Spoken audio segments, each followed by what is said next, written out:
Alright, gonna go ahead and get started for the night. Let me go ahead and double check that everything's working fine.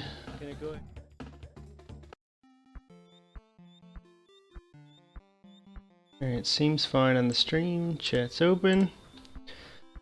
Okay, tonight we're gonna start out with some Donkey Kong Country. I know we've been playing Pokemon Blue a lot recently, and we will play that afterwards, but I love this game. It's my favorite game of all time.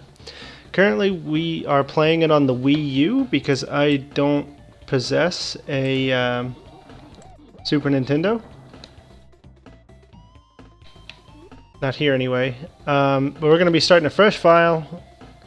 Completing this entire game really shouldn't take that long. I was doing some practicing before I started my stream tonight to make sure that I'd be able to beat some of the levels I was less familiar with.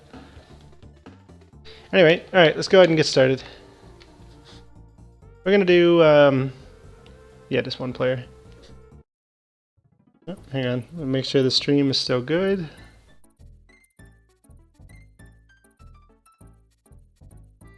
Alright, because for some reason on my dashboard it says I'm offline right now. Okay, we should be okay.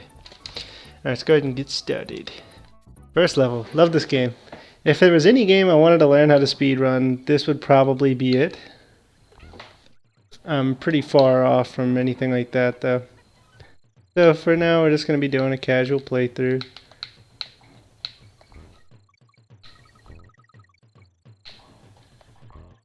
I noticed that when people do speedrun this game, they tend to play almost exclusively as Diddy.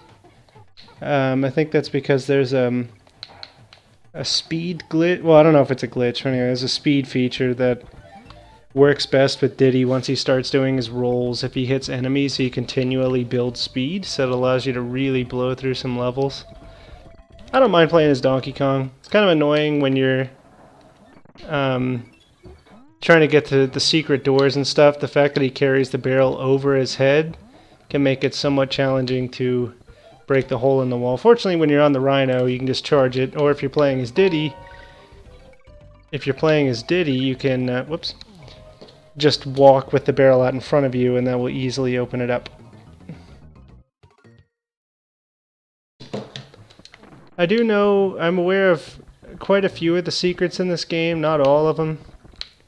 I was at a little retro game store not too long ago, and they had the guides to Donkey Kong 1, 2, and 3, and I was so tempted to get them, but I don't know. With the internet existing, it didn't seem worth it, but I love having the actual physical guide, so it was kind of a heart wrench not to get it, but I didn't get it.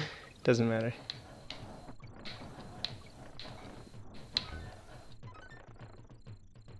Alright. These first few levels really aren't all that bad. They're actually pretty easy. I would say that things don't get difficult in this game until the 4th or 5th world. Like the one that's like thicker jungle than this, and then the one that is ice. Those are the most challenging in my opinion. I think I'm skipping some secrets here. That's okay. We're not going for like 100% or anything. Try to get the ones that I remember. Oh well, there's probably a barrel in the wall right there.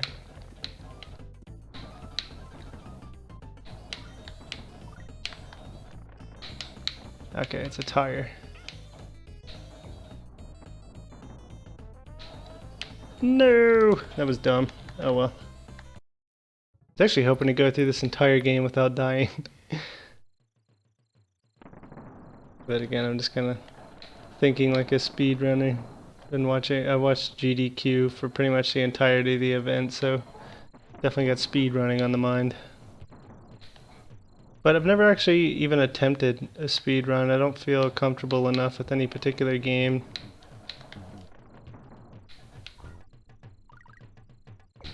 Whoops. Stuff does despawn in this game if it goes too far off screen. By too far, it's really not very far at all.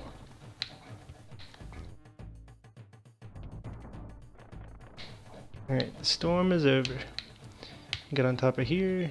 I'm gonna attempt to get Kong on every level. Sometimes they're kind of annoying to get one of the letters or two because they're hidden behind a secret wall or something and I'm not aware of where it is. For the most part, getting Kong isn't too difficult.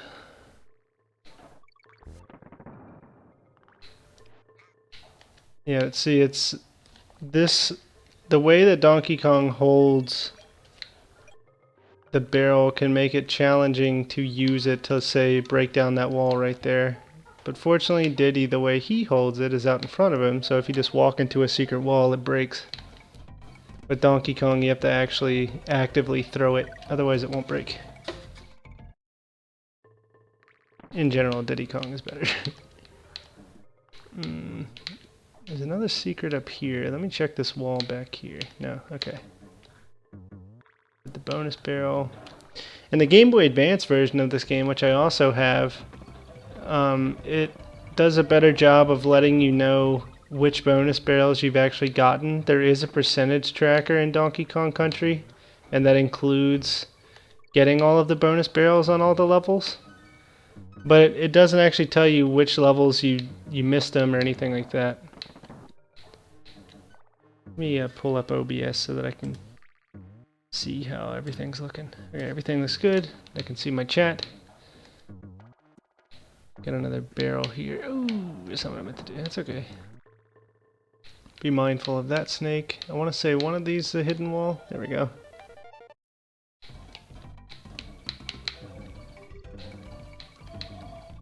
Alright.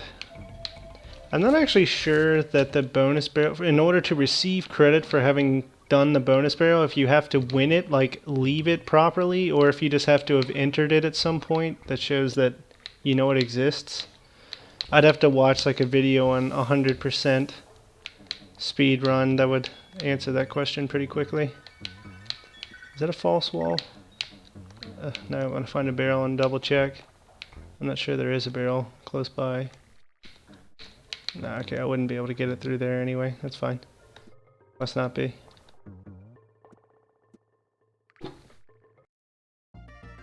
First underwater level coming up next. Gotta say, I'm not a huge fan of the underwater levels in this game. The music is awesome.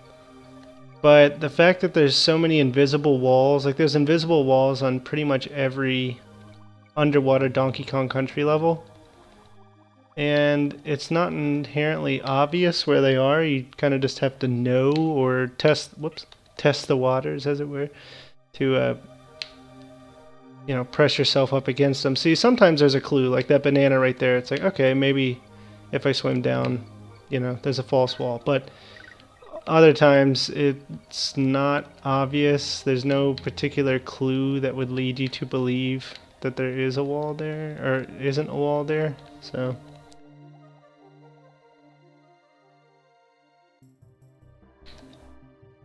I ordered Final Fantasy XII like back in December. I was expecting it to show up day of release since I got it on Amazon Prime, but I guess with it being Prime Day, they're kind of backed up. And they had the big mess up last night where you could get a bunch of new games for like $6. I managed to actually get Donkey Kong Country, Tropical Freeze, and Hey Pikmin for like $6 each. It sucks because Crash Bandicoot was one of the games, and that's one I've really been looking forward to. I'll probably just end up having to pick it up around regular price, but it would have been nice to get it for $6. That's nice. Feel kind of bad for Amazon having made the error, but you know, it's okay. I'd rather feel good about my wallet than bad for Amazon, I think. So we have our friend On Guard here. Whoops. Fortunately, it's when you get knocked off an animal in this game, they don't just like vanish immediately. They do swim off or run off, so there is an opportunity to like get back on them. Now, on like land levels, they tend to run straight forward at an increased pace, and often that results in them going off the edge, in which case you can't remount them. But underwater, they just move in straight lines, so On Guard might go ahead now, and then we'll see him come back in a minute. Unless the wall was too far to the right, in which case he despawned by the time he got there. Doesn't matter, we don't need him anymore anyway. I think in Donkey Kong Country 2, if you have an animal at the end of the level, you get a bonus coin for it. But in this game, there's no benefit to like holding on to your animal until the end of the level. There's a lot of hidden letters and things like that above the entrances to levels. Of course, that trick allows you to skip almost like half the level there. Whoops! Misread that situation. I thought that was like there's a secret down here, but it's actually used for getting ahead in the level if we had gone the regular way.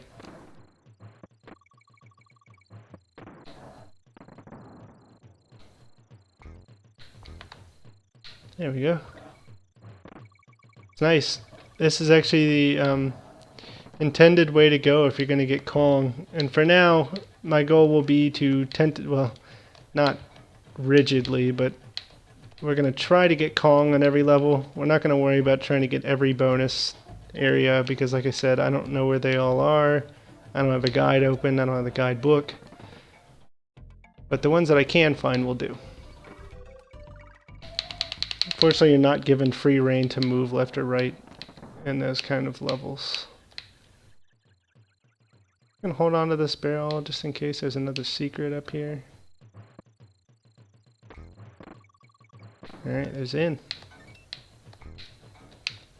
Oh, what's that? Nothing. Okay. Sometimes they hide barrels like off of ledges and things. And you just can see like a tiny piece of them.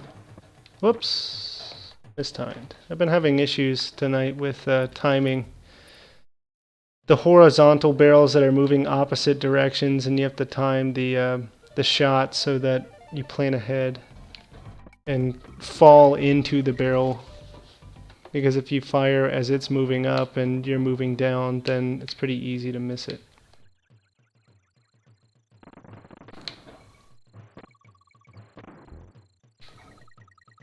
I don't know if you saw it. Right when we got in that last barrel, there was a barrel overhead. I think that's where we came from, though.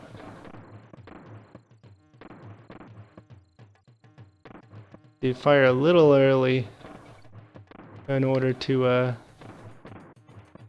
land the barrels when both the one you're in is moving and the one you're going to is moving. Ah, that wasn't.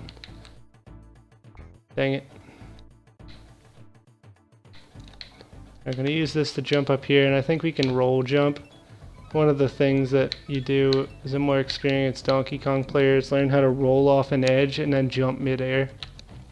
At first it's kind of intimidating, because logically it doesn't make too much sense, but it is a mechanic in the game, and it's used to get a lot of the Kong letters. Easy, boss. Whoops, that was... I don't really know why he knocked me back there. I guess I needed to wait a little bit longer. Alright, first boss down.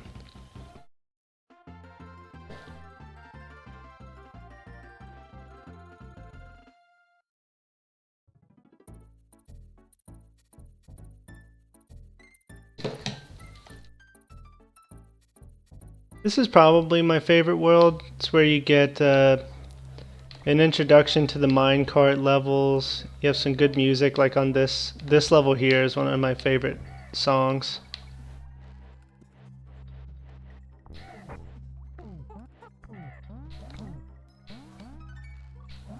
Starts off a little slow, but then when it starts up. Whoops. See, if you have the frog when you go in here, you're able to get all those 5 banana packs. Or 10 banana packs, sorry, there were 10, not 5.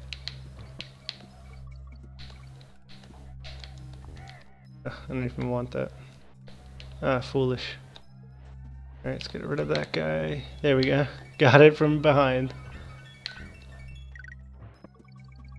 Alright.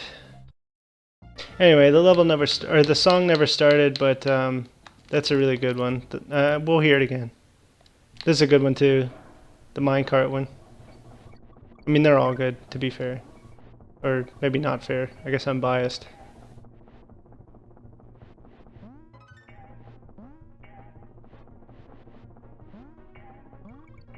As a kid, this level was more tough than it is now. Not to say that I'll necessarily land it flawlessly my first attempt. I did get hit earlier when I was practicing it. There you go, you can tempt your greed. Oh, dang it. Actually, I really didn't want that. That's okay. On Guard's bonus level is a little different than the others. In the others, you can easily get 400 or 500 little tokens without just kind of running around the map. This one, as I said earlier, it is an underwater level, so there's going to be a bunch of false walls like here. There's like 8 of them in total, and they have a decent amount, but really, relatively speaking, On Guard's map has way less of the little On Guard tokens when you compare it to the ostrich, the rhino, and the frog. But there's a multiplier in this level that allows you to just multiply whatever you currently have by 2, I guess because they expected that you were probably going to be getting less. So really, as long as we have 250, we can turn that into 5 lives right there. Times 2. Right when you... It's like directly down of where you start. If you just go in that little room, you get a multiplier times 2, and that's how On Guard can actually be used to get more lives than any of the other ones. I don't know why Twitch keeps saying I'm offline. I don't think I am.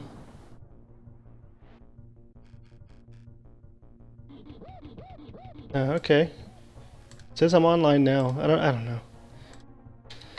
I just haven't had that issue before, so it's a bit surprising. Alright, we're back at the beginning of the level. That's kind of one of the bad things about getting 3 of a particular 3 of the animal tokens on this level, or pretty much, well, a lot of levels before you get to the halfway point. Is sometimes it'll put you back at the beginning. This one in particular, because it's not like there's a safe place to put you, because you're like in the mine cart throughout the entire level, so it has to put you at the beginning. There we go. So now if I had gotten the 3rd animal token, it would have put me at the checkpoint, but... Whoops! Completely missed that input.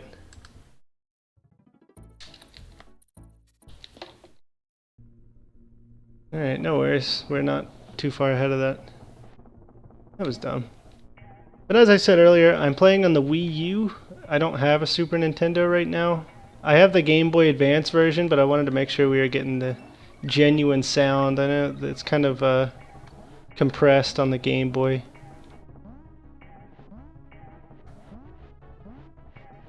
Alright, get a few more... That was dumb. A few more Kremlins to deal with, and then we'd be done with the level. Can't believe I've died this many times on this level. I just practiced it earlier.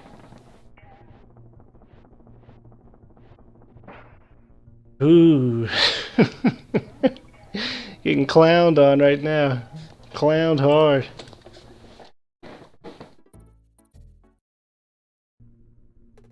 Well, I stand by what I said earlier. This is my favorite world. I don't know what's going on right now, but I'm back in the game. Here we go. Yep, back in the game. Alright, we got a few rapid jumps coming up ahead, where they're going to be crashed mine carts back to back, and you have to do some pretty quick jumps to avoid them. That one's tough. You're not given very much time to react.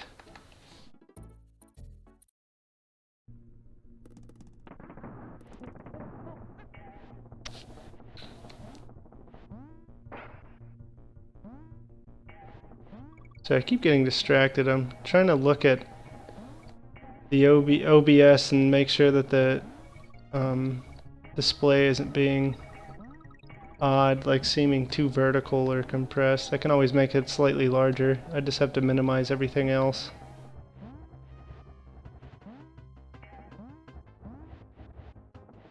There we go. There's our Kong. Now, the level is not over yet. It's still going to try to snipe us at the end. There is a bad guy that comes out right before the end of the level. Yeesh. You would think, having been able to defeat them in the rest of the game by jumping on them, that would actually just defeat them, not kill you, but... oh well.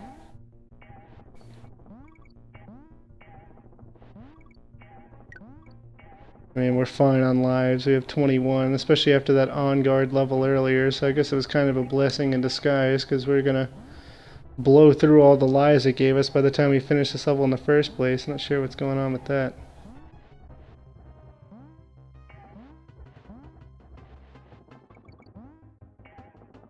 And some of these jumps are really tight though.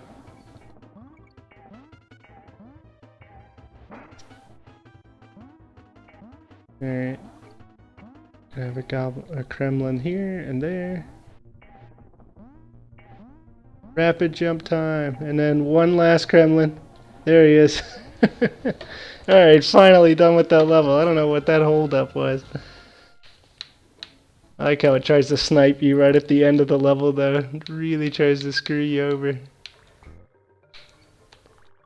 Can't remember where the secrets are. I did this one earlier.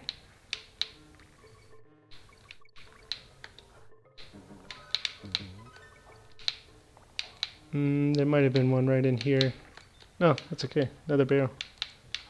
Now we can test it. Fortunately, we are Diddy, so we can just kind of walk into the wall. Alright. There we go. There's a secret. Suppose the... oh, yeah, that's right.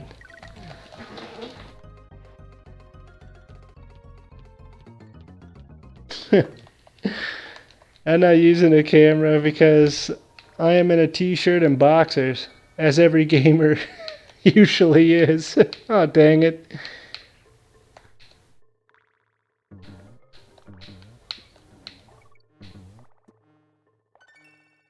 I could turn it on. It's not like it's aimed down anyway, but I'm out in the living room because Anna's got the office at the moment because she's doing some work.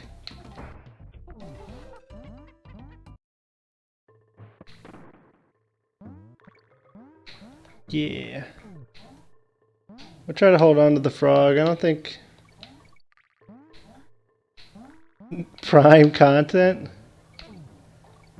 What you talking about, Wallace?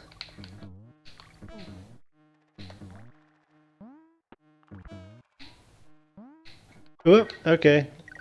See you, Slippy Toad. Oh, there he is. Kong. I said, if nothing else, I'll attempt to get Kong on all the levels, but we're not going to do all bonuses because I don't know where all of them are.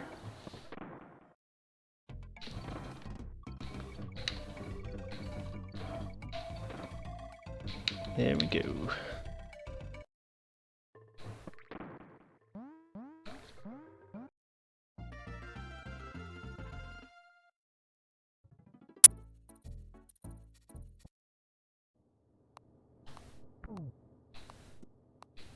Yeah, I don't know, like with the way it's currently set up, I actually don't really have room for a camera. I just set up Twitch alerts too, and I have a chat bar. I think it's appearing on there. It should be. Yeah, it is. Does the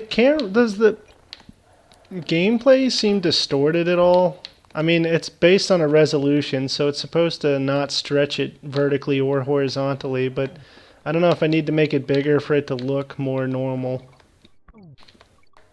Oop, rolled right over that. Alright, there is a hidden wall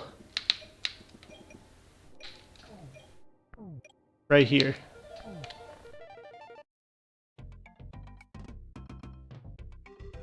Yeah, I don't have pro speed runs. Oh, that was nice. See, I don't even have pro runs. Killing the clap traps.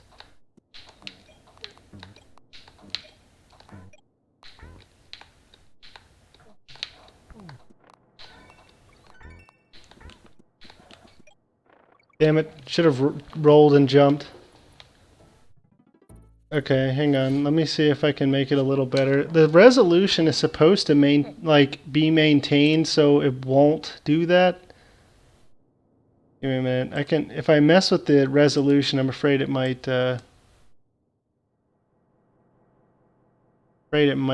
end up making it look strange. Give me a minute. Let me see what I can do here. There's going to be there's going to be a delay or a drop in the video though, so nope, now it doesn't want to work. Okay.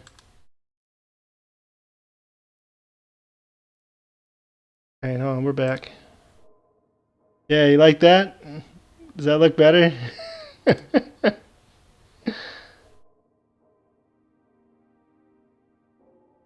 Alright, let me move that part off and see if we can get it to be a little more normalized.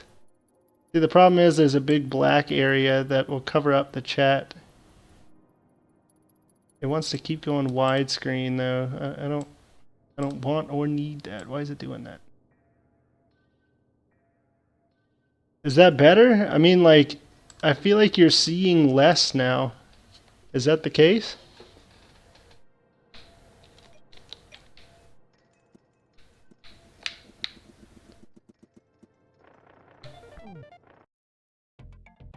Like, does that look any better than it did before? It's annoying because with the way the resolution is set up, it's supposed to not look stretched, but...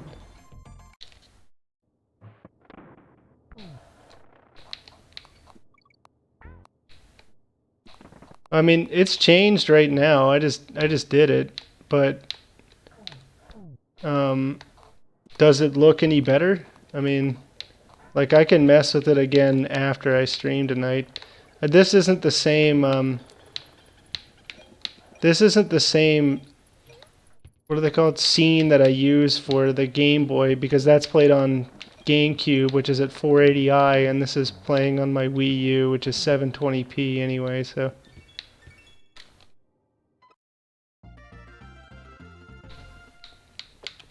Go ahead and hit the save.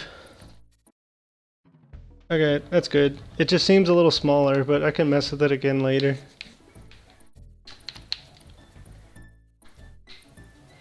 I don't want to get a funky. He's got one of the best songs in the game. Of course, I've said that about pretty much every song in this game.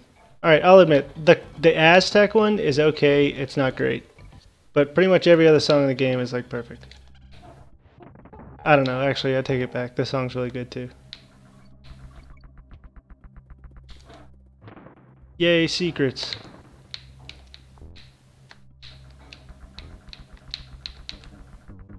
Whoops.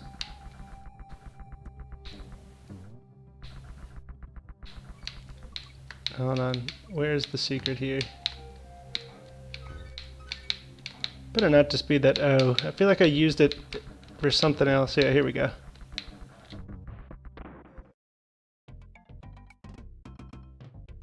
Yeah, chat can be shrunk, but it's also on a fixed resolution, so it's like if I change the vertical, it changes the horizontal. And I just like to have that game image down there. It's really not that important because if you just look under the stream, it'll tell you what game it is. But with the Wii U, the Wii U is automatically converting this to Super Nintendo resolution, so I don't actually know what that is. It's really low though. So those black bars that are on the sides are automatically going to be there, which wastes space. And there's not really much I can do about it. It's either this one or this one. I'm going to say this one. Nope. Every single time I've done this today, it's the third time, I have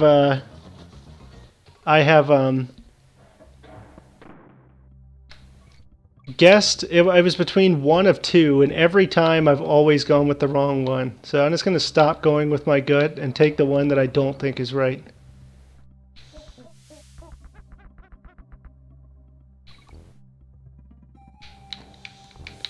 Alright, we have a roller here. Ooh, just barely made it on there. Oh nice, it actually pushed it back when it came back. Whoops, that's okay. You get some iframes there and you get an extra jump. Yeah, it seems almost impossible to not have dead space unless you're gonna do a game that's modern that can support, you know, like 1980 by 1280, you know, whatever resolution, because you'll have the full game as your background essentially, and then just put the camera over top of it where it's not really much. There's not really much important to see, but you can't really do that so much with these games because you want to show the whole game. I can distort this so it fits my monitor, but it would look distorted. It wouldn't look right. I think that's kind of probably what was the case before my current setup. Alright, we're on the second boss. This is the bird one. It's pretty easy.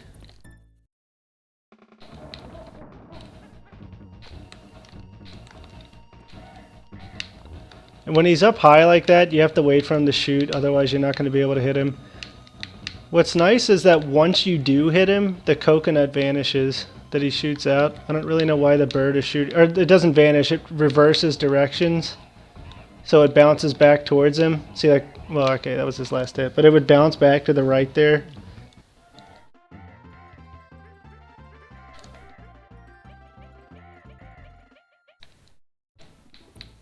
Alright, we've got...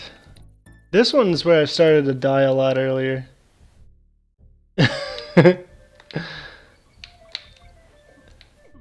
Yeah! Is the game volume too low? I have it set at like 40%, I think, right now. It's minus 23 decibels.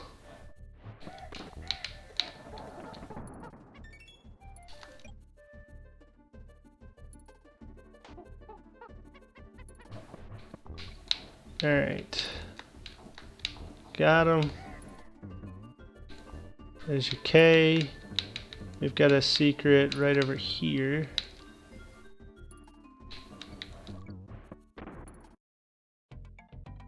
So the last one was rare, this one's Kong. The next one we're going to see is going to be Nintendo. Oh, damn it.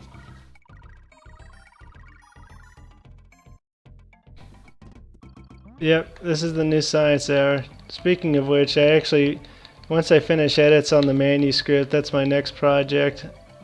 I haven't even written the script yet, because I'm not entirely sure what I'm going to do with that episode just yet. I know it's going to be lions and tigers, obviously, but I don't know.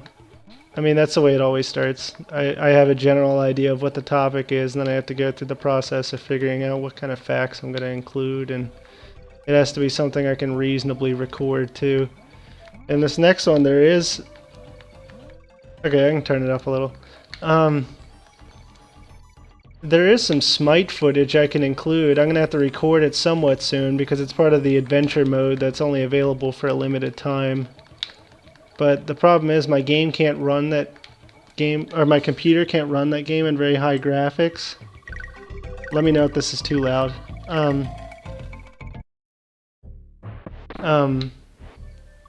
My computer can only run that game on low graphics, so I don't know if that's going to really be reasonable anyway, because I don't want it to look like crap. Yeah, this game doesn't have either. What? I didn't tell him to jump there. Man, you gotta cut it out with all the pestering. I'm about to ban you from chat.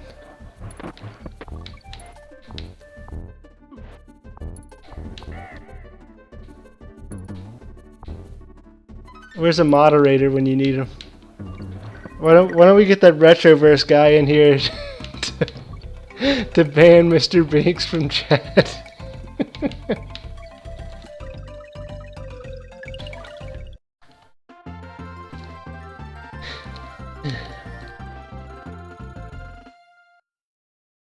Nah, this player's on speedrun status. I heard he's world record. He's world record holder. Nice. It's good to know that Genji likes video games. Is he the long-haired one or the short-haired one? I know you've told me, but I've never actually met them, so I don't really remember.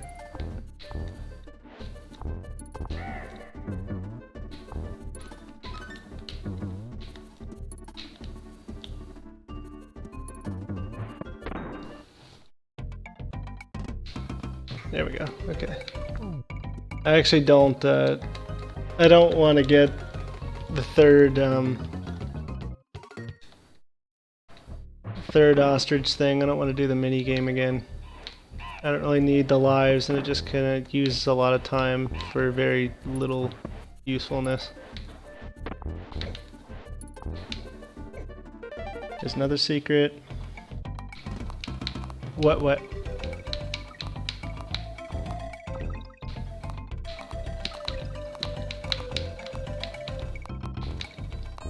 So I don't want the third ostrich, because all it does is give me more lives, and I already have like 20 some.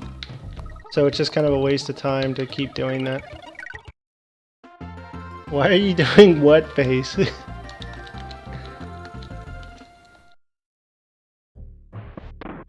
Should put you on moderator. If someone that I don't know gets in chat, they're gonna be like, why are you being such an ass to this person?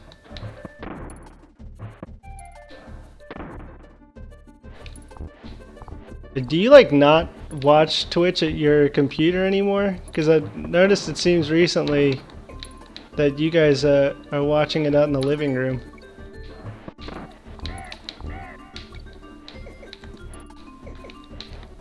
Oh my god. Sorry, they're just used to take those guys out.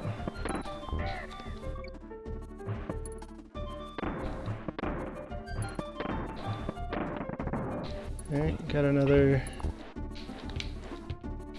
area here. What is this for? There we go, that's what it's for. Okay.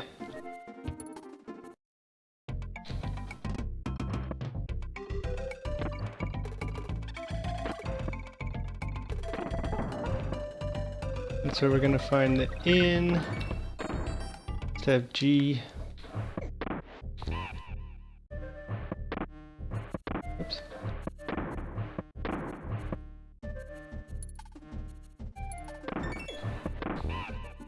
There we go. Finally passed that level.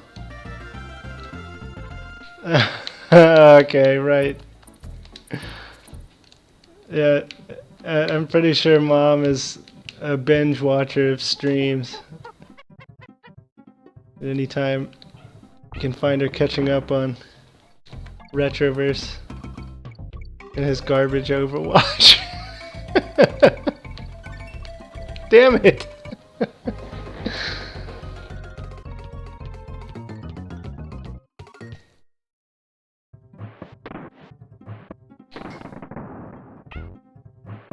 Yeah, I don't know if I did choose to learn this game speedrun, which I probably won't.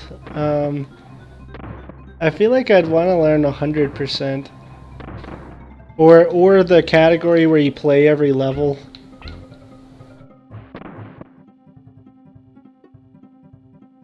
I gotcha. Well, see ya.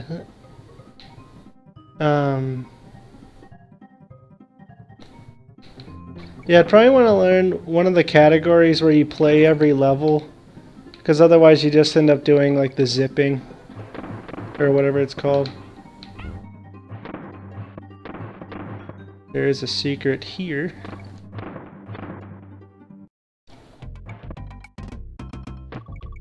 Yep, and there's the inn.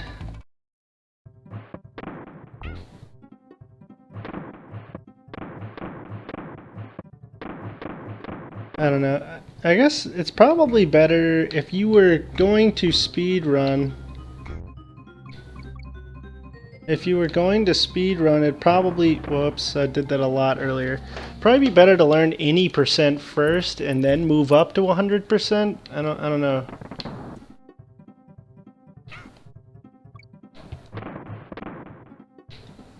I'm getting garbaged all over. I don't know what it is about this world. Like, I don't think the levels are particularly hard. I just get garbaged all over.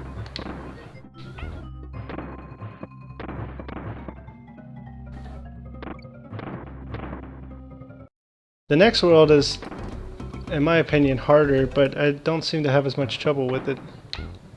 And then after that, I think the world after that is easier than this one.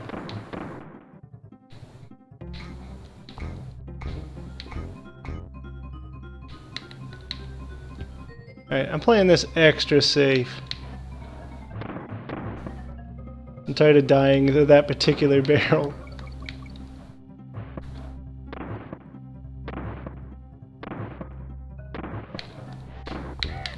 Alright, you can get that even if you miss it with the ostrich.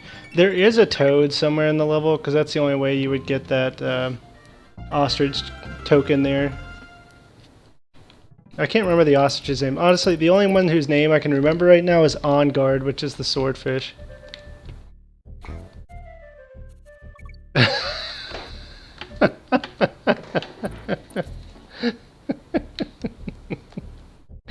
Like repeats of all the things I messed up on earlier when I was like playing this before.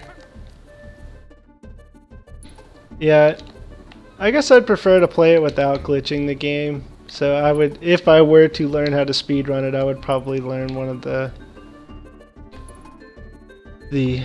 ones that don't involve glitching.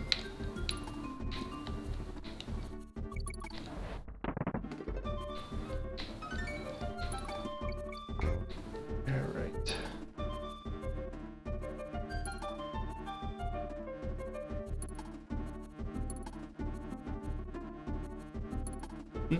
Kind of funny. Like, the hitboxes for the bees are weird because you would presume, even their bodies are spiky, that the needle on the bottom of their body is the most dangerous part, but there's no hitbox at the needle. It's like only the body of the bee.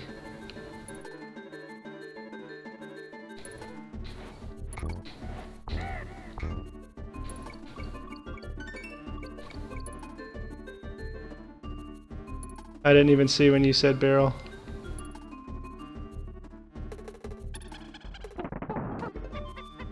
Is it like a bonus barrel that I missed? Like one that's like slightly off screen or something?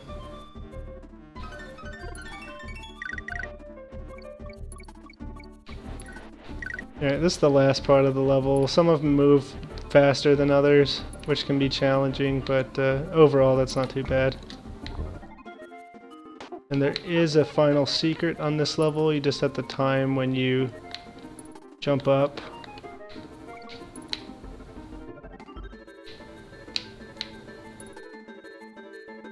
Here.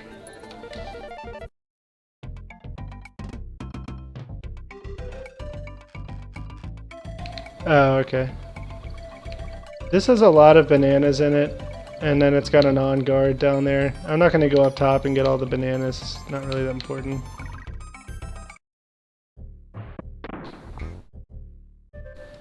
Well, one way that people get through this game really quick is with Diddy, if you roll and defeat enemies, he picks up in speed.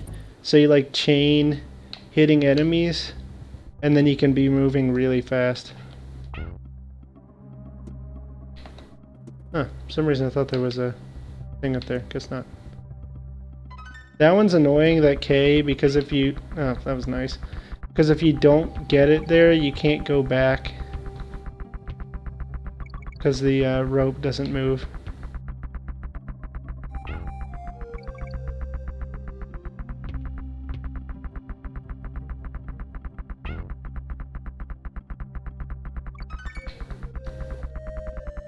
And so on the next underwater level in this world, I'm definitely gonna miss one of the letters. I don't know where it is. It's through an invisible wall.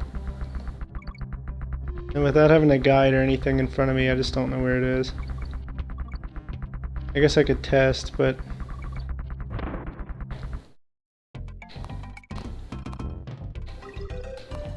Whoops. Be tough to evaluate when the claptraps are hittable again. I know they blink, but there's definitely a timing element to that. Because the more you hit them, the faster they get.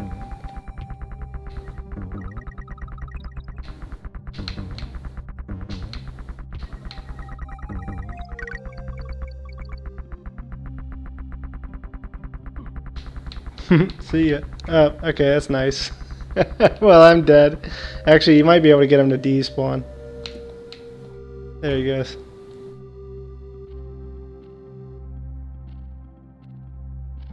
Kong!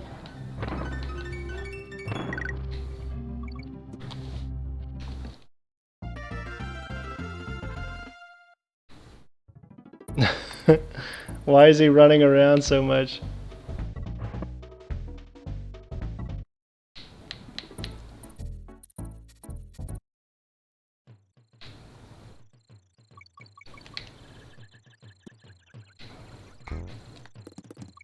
Yeah, these claptraps can be a pain. This is the first level where you find orangutans, I believe. That was nice. Seems like there's some inconsistency with, like, if you jump up and there's a Kremlin also in the air, whether or not you're gonna defeat him or just get your ass kicked. Alright, we're gonna grab the ostrich here, but then we're gonna hop off for a sec.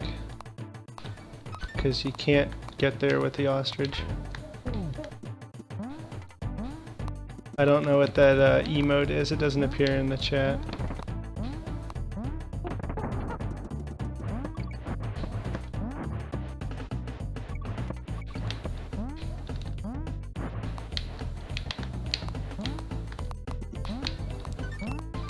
I want to say the ostrich is useful for getting to, oh, doesn't matter, he's dead now.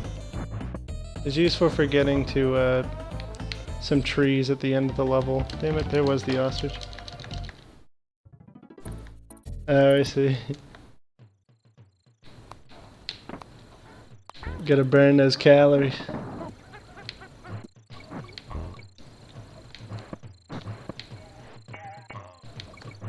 Yeah. The orangutans are the worst. We're gonna run into them again in the world after the next one.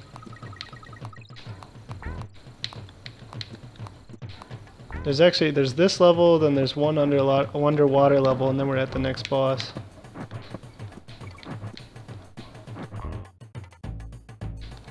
Yeah, the ostrich is how you get up there, though. You might be able to get a lucky bounce, but I really don't think so.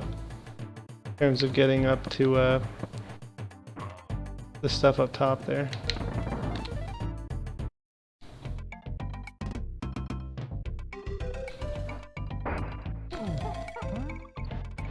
Yeah, there's like K Kona, which is like redneck stuff.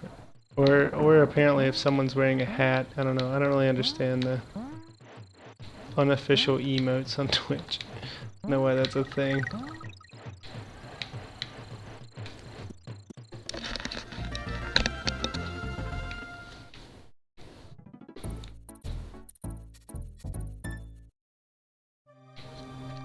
Alright, another underwater level, and the K is behind a hidden wall somewhere, so I'm gonna try to find that. Oops, got a little too close.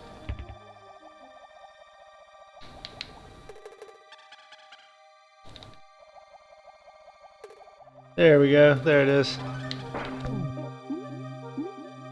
I only know that because the last time I ran this level I missed the K.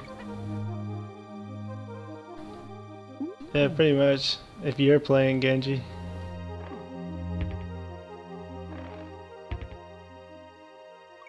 I actually honestly can't remember the last time I played Genji. Because I never get to play damage whenever we play that game. I get Diva, and that's pretty much end of list.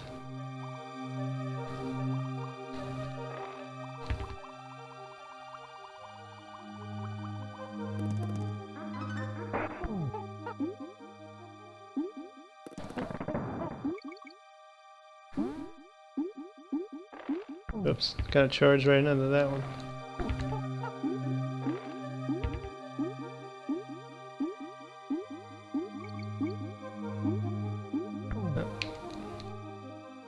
And On Guard is just not cooperating with these piranhas. Excellent. Ugh, it's pretty annoying. Kind of weird, because this looks like oceanic water, you know, you have a swordfish and whatnot, you have some clams. Piranhas, which are those red and green fish back there, are actually freshwater fish.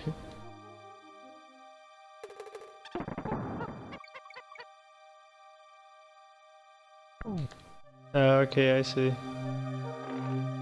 Yeah, I mean, I'm aware that there are like the unofficial emotes and stuff.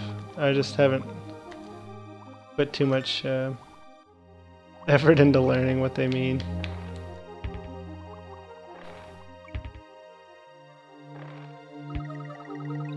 I actually, these days when I'm watching streams, I tend to just have chat closed anyway. It's not as toxic as like YouTube comments, but it's still relatively toxic. I don't know, the internet in general is pretty toxic. Let's see, I haven't really been keeping up too well with the Overwatch lore.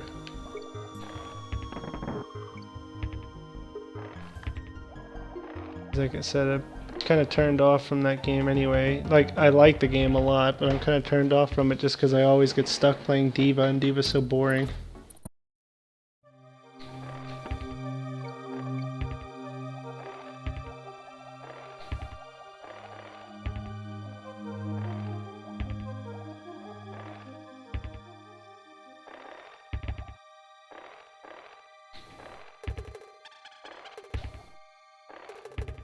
Yeah, right.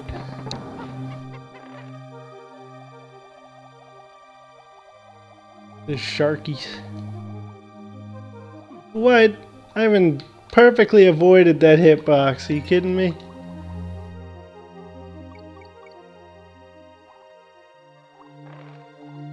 Alright, the G is gonna be right up here underneath another clam. We got three octopuses in this room.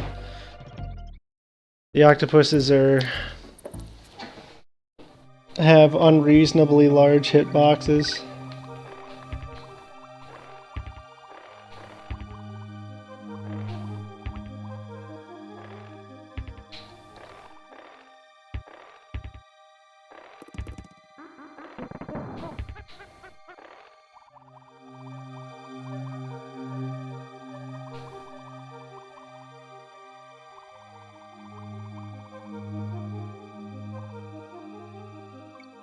Not if you're playing competitive. I mean, as toxic as the game is in general, I guess quick play is alright, because if you lose, typically there's only like one person in the game that's going to make a big deal out of it. Whereas competitive, it's like, if you misplayed, you know, one death, you'll never hear the end of it. It's like, who cares anyway? Alright, we're on the third boss.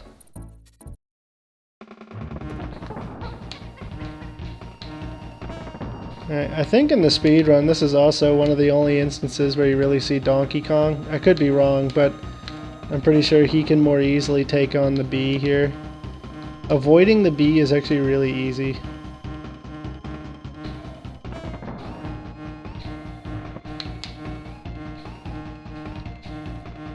Like, you can just kind of walk left and right in between when he attacks and you're alright, even at the end here. He's gonna go to the left from here though. Oh no, okay, he went to the right. I'm not sure how it calculates which side they're gonna go to. Last time he went to the left. Alright, onto this world. This one's alright.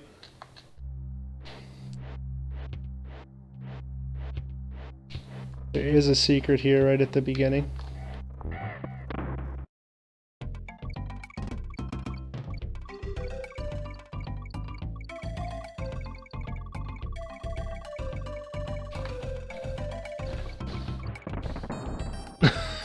Nah, I don't really want that. That's alright. Yay! I don't like how the frog moves, because he actually jumps over some of the things on the ground. Like when he's moving, he'll move up a few frames, and then it makes you not actually on the ground anymore. There are some sort of hidden areas over on the side here. There's your multiplier. On guard's got one of those too. I think all of them do. I just only know where on guard and the frogs are. to make it so you can more easily get 5 or 6 lives out of it instead of 3 or 4. Three tokens off from 500 or 600. I don't know. I wasn't really paying attention. All right.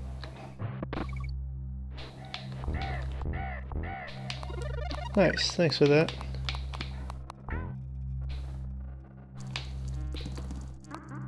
I don't think is Mr. Binks a follower of this channel? I added in Twitch alerts earlier because I realized there's not really any particular reason why I shouldn't have those. I already have the chat thing in.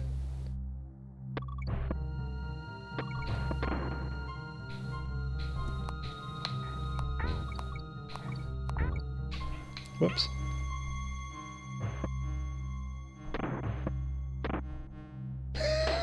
Nailed it.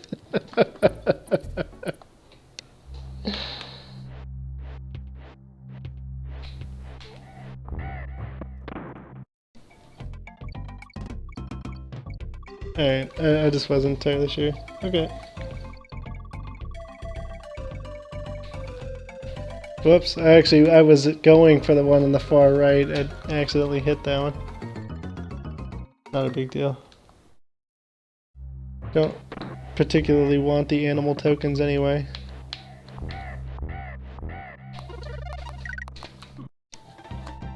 I had to scratch my face, and then I died. Alright, we're just gonna move on from that bonus barrel. I'm pretty sure I would have already received credit for it by this point anyway. Having completed it and whatnot. There are some pretty cool secrets on some of the upcoming levels. There's a big skip you can do. I don't think it's this level, and I can't remember exactly which level it is, but...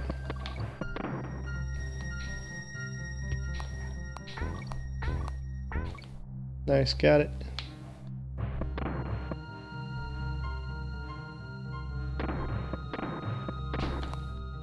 And so many claptraps that are just timed to screw you over.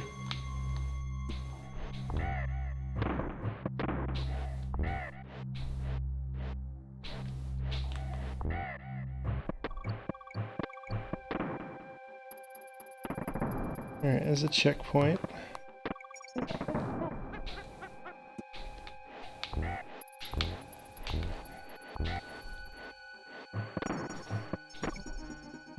Alright. Oh, damn it. I'm just gonna shoot down. I really don't want that. It's not even worth the risk. You know, this might actually be where the skip is. Hang on. I'm gonna try something. No. Okay, no it's not. Never mind. I think it's a different level that I did that on earlier. I honestly can't remember.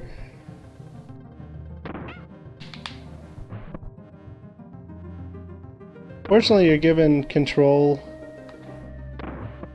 of your second character when your first one dies inside of these barrels.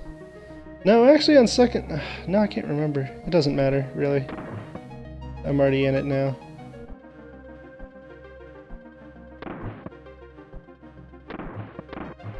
There we go. KG.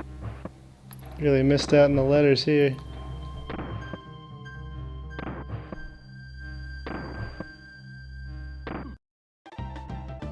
Meant to do one more notch, so I'd go diagonally, top right. Oh well. Got Crusher there, bonus here.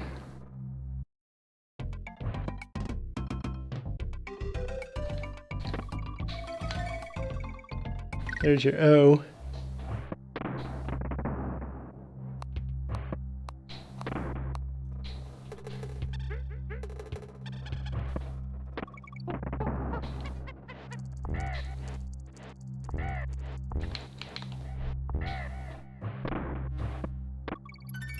Okay, there we go.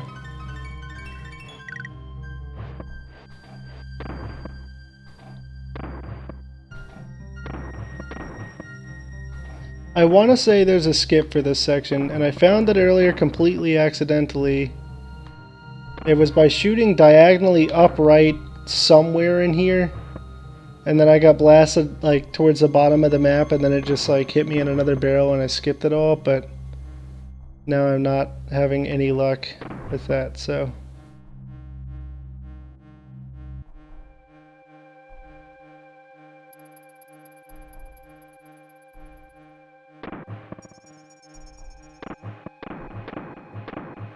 This is tough.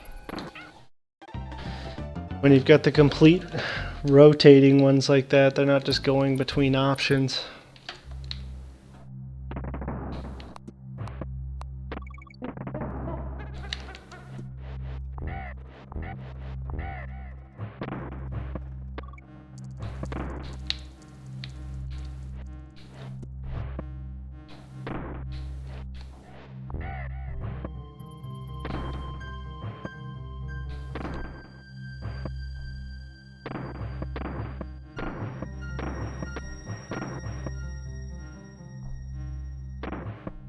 Whoops. Ugh, man. It's gonna be fun to watch. Skills.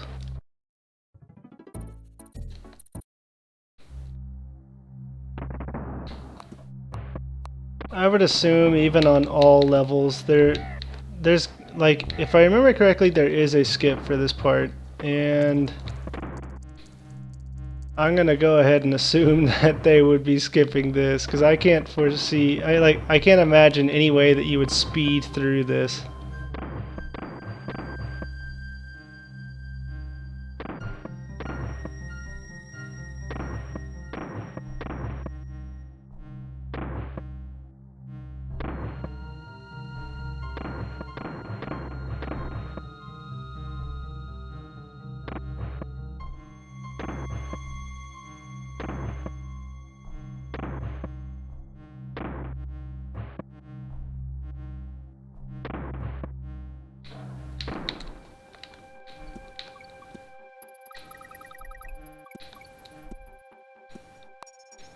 There's that obligatory claptrap that's there to try to screw you over right at the end. Alright, done with that.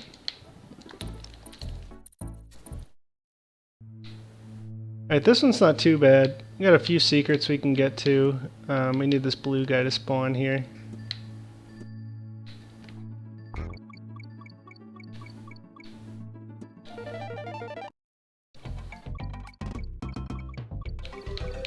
Ugh.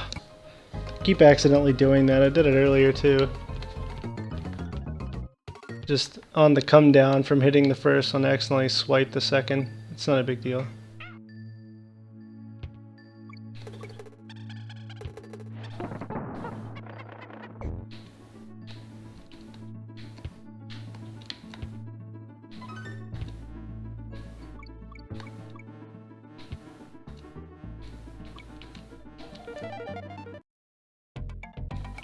There we go, here's the Nintendo one.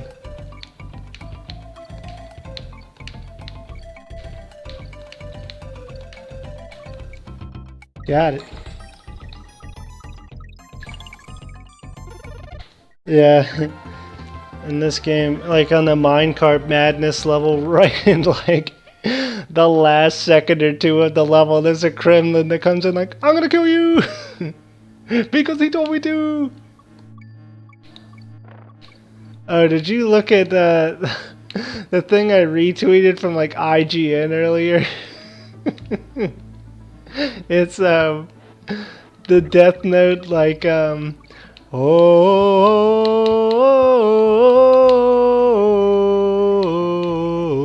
but it's like, you know, when he's like, I'll build a new world, like right when he first gets the Death Note.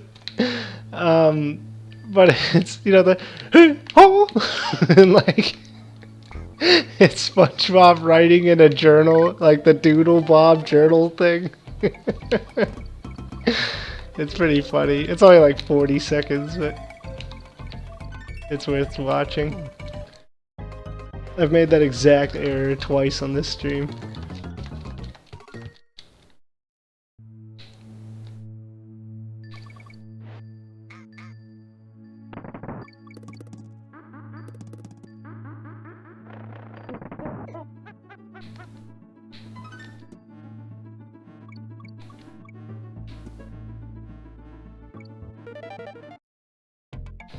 Alright, spell that Nintendo again.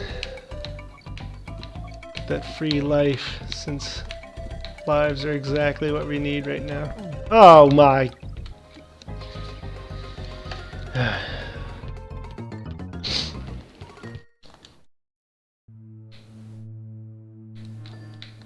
Ugh, Diddy's so weak.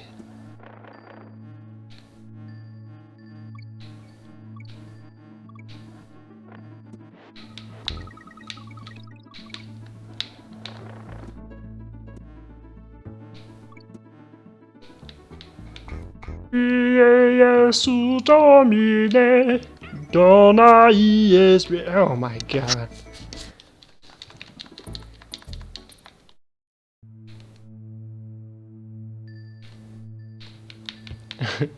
I like how in Monty Python, or Monty Python, they do the, that's okay.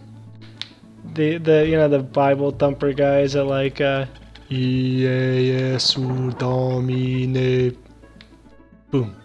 Dona ies requiem. And then later on with the holy hand grenade, they're just saying the same words to a different tune.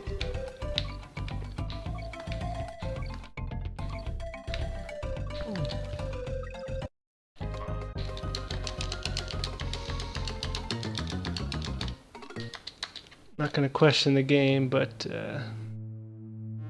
it seemed like it was a little off.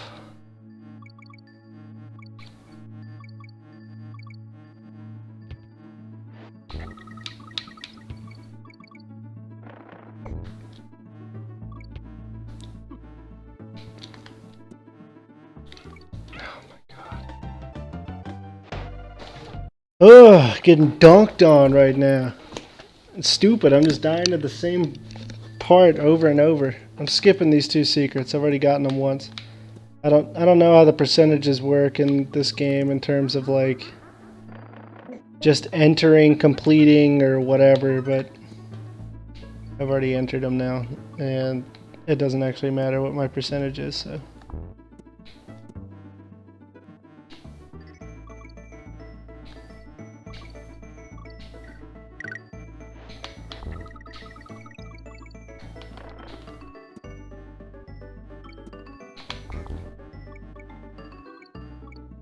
Finally. Alright, there are some more secrets on this level.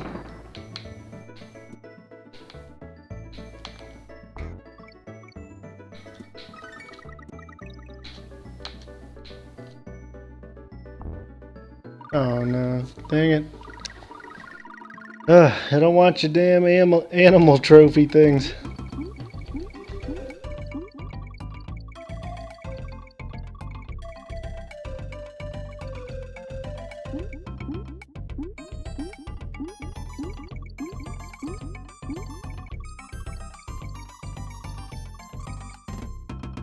There's a pretty good opportunity to get quite a few lives in this one though, so.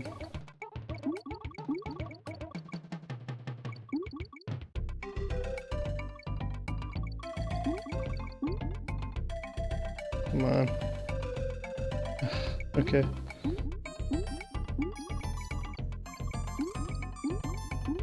Whatever.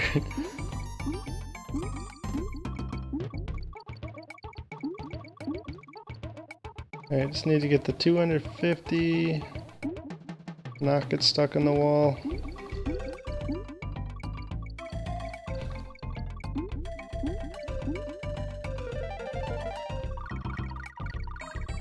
There we go. It gives you a life for every 100, so.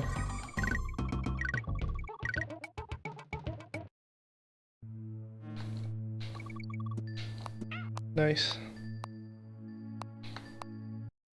Whoops. Oh my god.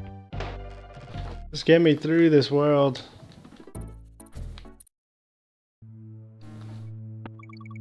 Rip speed run.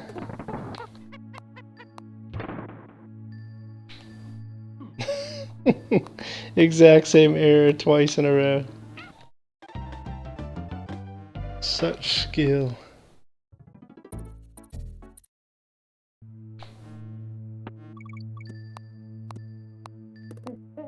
And before I even started this stream, I just beat all of these levels. There's no excuse for this.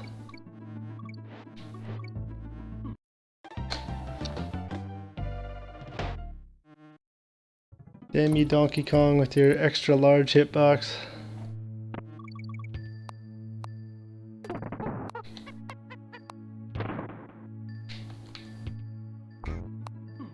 Man, there was literally nothing I could do about the claptrap. I don't know what this game is doing right now. It is screwing me over every opportunity it gets.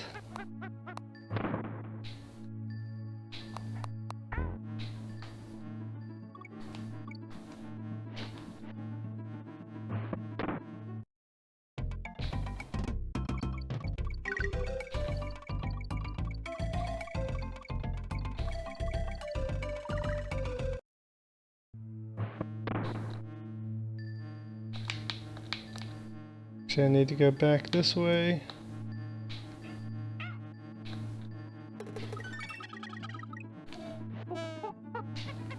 Okay, I guess that works.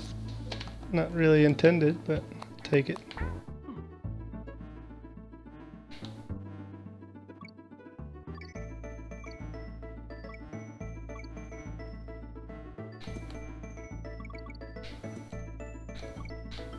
The G is going to be on another one of these type of ropes where I have to jump on and off a lot. There we go. Yeah, that's probably the controller.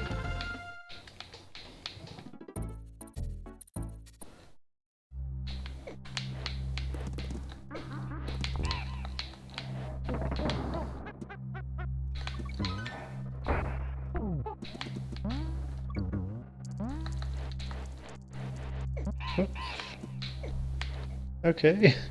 Just ran up the wall to go off the edge there. See ya. Oh well. That might make me unable to get Kong, but that's fine.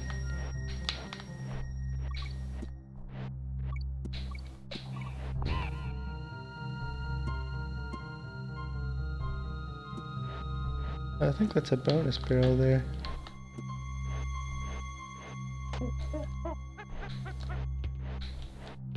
If I can get some speed. No, it's not going to increase my jump ability. That's fine.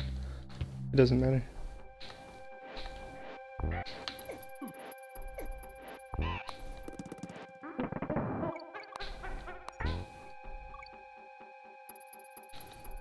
Sort of a blind jump there. With those ropes, it's always best to try to hit them towards the top because it doesn't sway like the rest of the rope. Man, that guy's really out to kill me.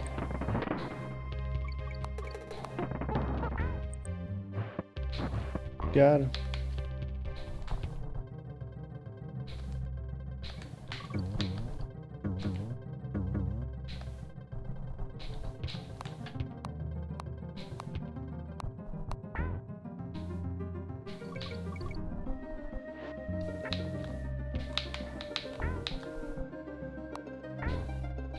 Yeah, you have to have the ostrich to get up to that top platform that you could kind of see overhead earlier.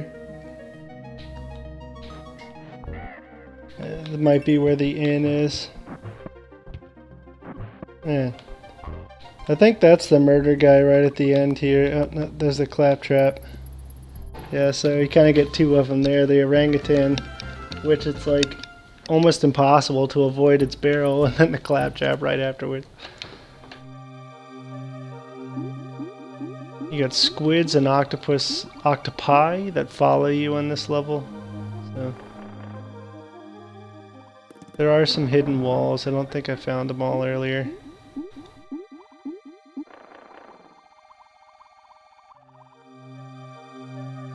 That is a bad choice to get those bananas because that's exactly where the octopus parks itself.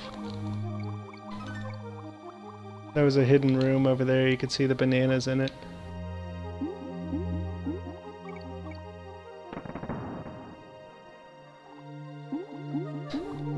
Squid.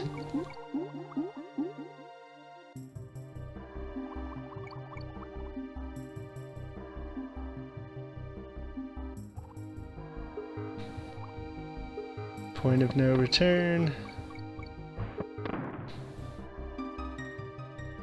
I want to say there's an on guard somewhere around, maybe. I think there was a hidden room back over there, back beneath us.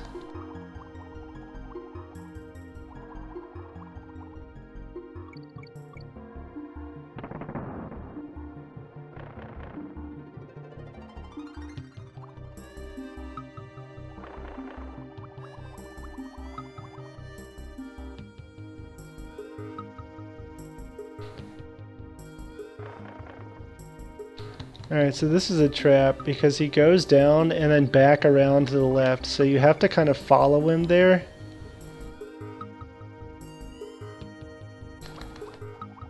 Otherwise he'll just hit you in the face.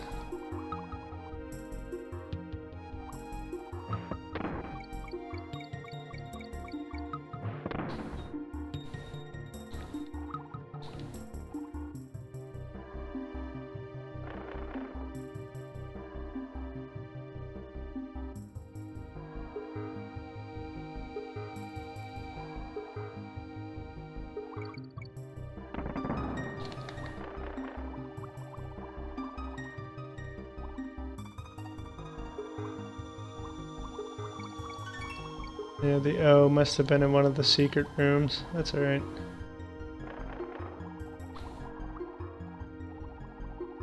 There is an on guard over here.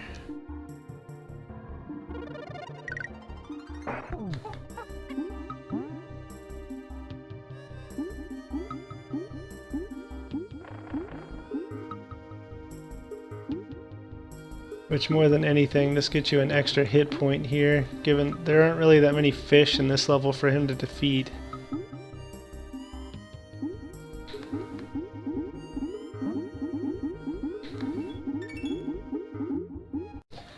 Alright, so we know the O is hidden somewhere in the wall back there. Yeah, when I was playing earlier, I got to this level and then I switched over. We made dinner and then I started streaming. Oof, damn. Not a great choice to be Diddy there. But she just bounces off of those guys.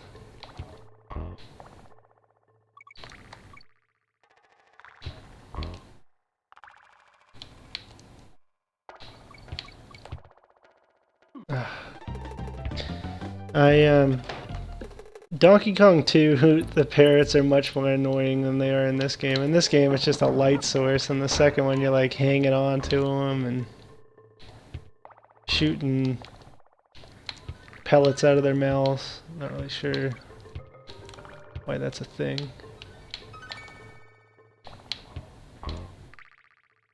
You do that in Donkey Kong 3 as well.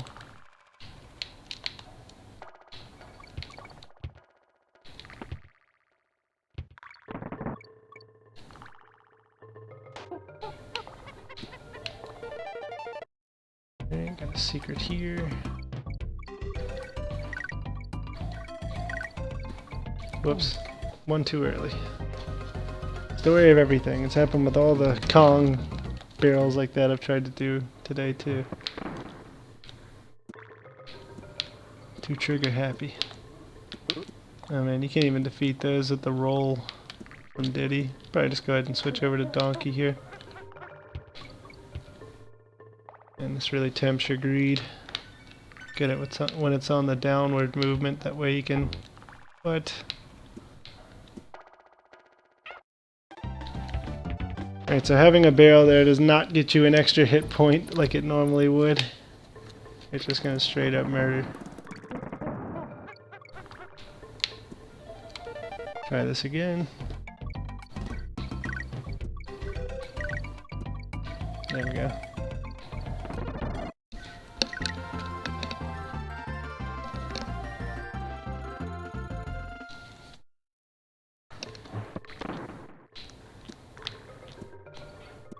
Oh man, it's a huge disadvantage going into the rest of this level.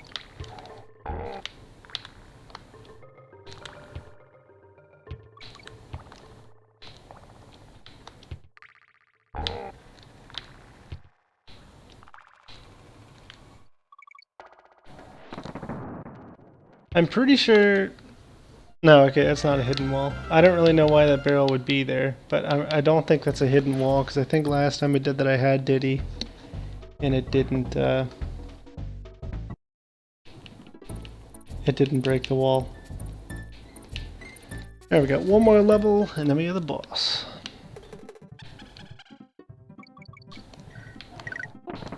Throw Diddy's ass off the edge.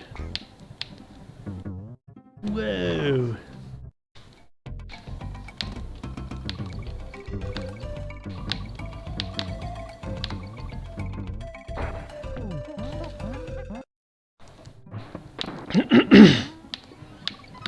What?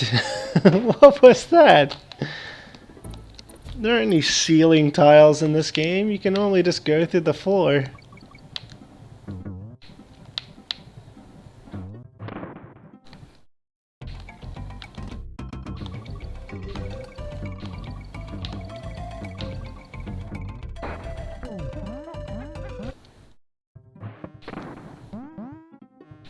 There.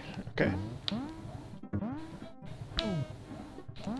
Good idea to keep the frog throughout this level, that way the bees really aren't an issue. Takes out a lot of the timing elements in the level.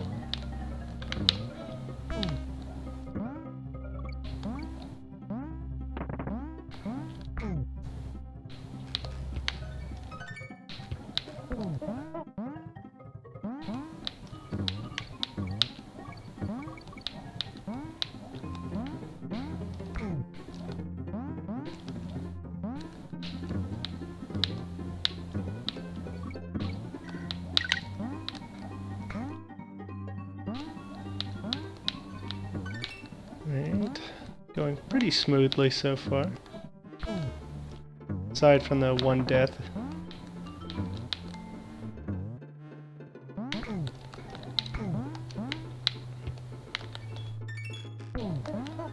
There we go. And do I want that barrel?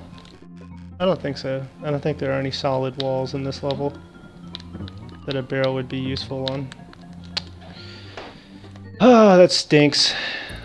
Because that banana there is one that you're going to have the frog to actually get to the bonus for. So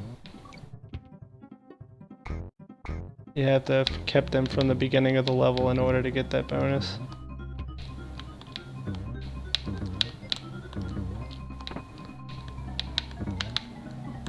Huh, thanks for that. Almost screwed me over there.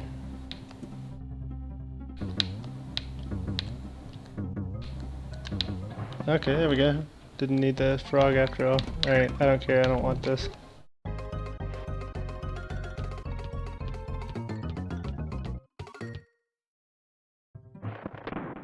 See ya.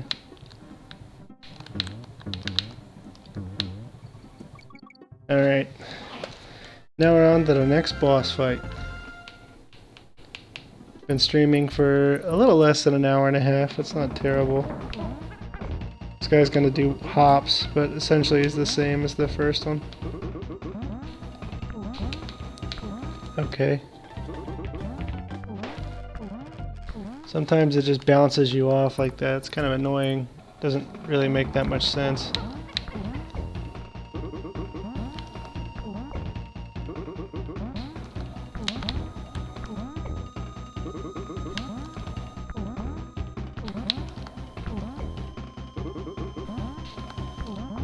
Yeah, that's really annoying. It keeps just bouncing me off of him.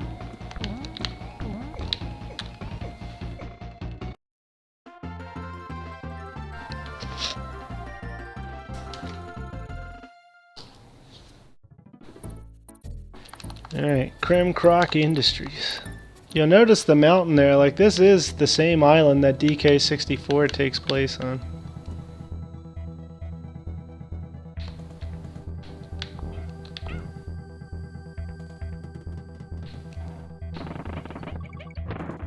Oh yeah.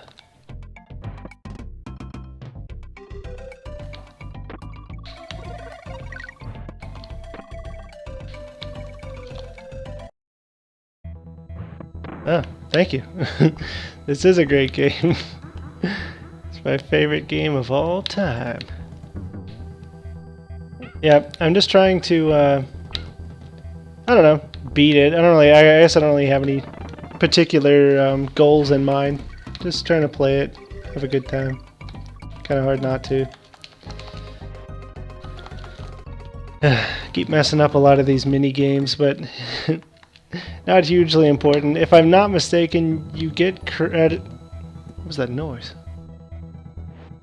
You get. Oh, thank you for the follow. I was like, I don't recognize this noise. What is that? Thank you. I don't have any particular goal in mind.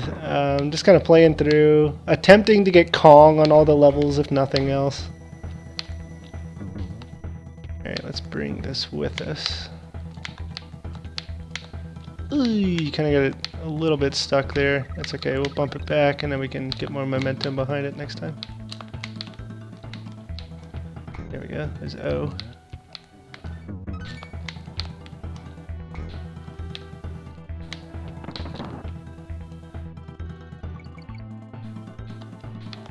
Alright, and okay, DK bro. Hang on to it, see if I can find any solid walls. This is one of the best songs in the game in my opinion. There's like so much energy to it. Alright, we ended up with another barrel. I think it's this wall, yeah.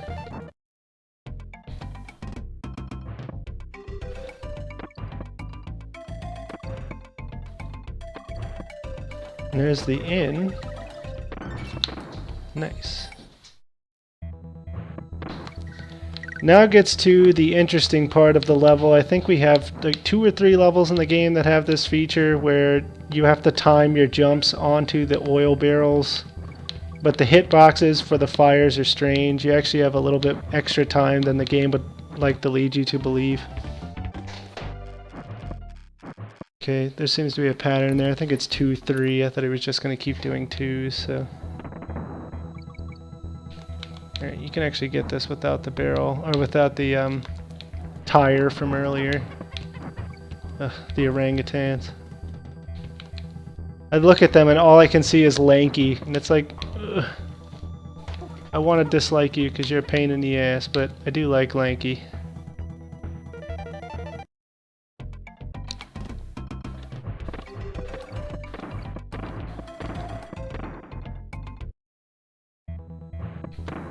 Alright, now we're back on track. I'm going to save that DK barrel. We can skip the second oil drum there by doing a roll. Okay, so 1, 2, and then he's going to do 1, 2, 3. And then I'll go back to 2s, okay. So now we know that pattern. Oh man, this is a pain. Okay, it's like quick ones, and then a long one, and then you have a little extra time. It's like 2 quick ones and a long one. Sometimes you just need to pause and wait to learn the pattern. In this case, I need to jump off of the oil barrel in order to get enough momentum. And there we go, there's Kong.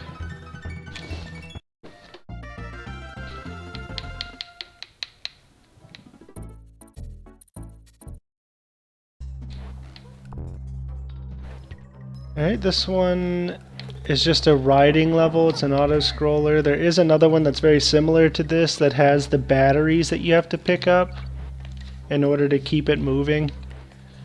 This is definitely far more challenging than any of the worlds that we've encountered yet, which I mean, you know, it makes sense. The game gets progressively more difficult, but some of the levels are deceptively easy.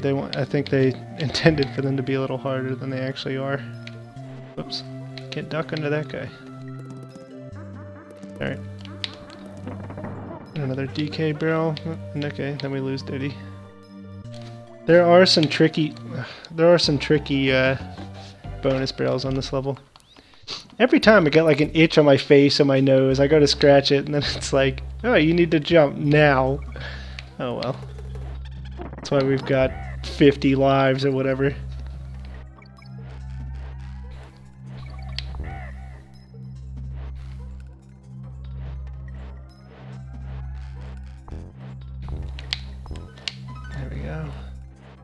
Try to go through this, keeping the monkeys a bit longer than last time now that we're more familiar with the level. We got the low rider coming up here, right there.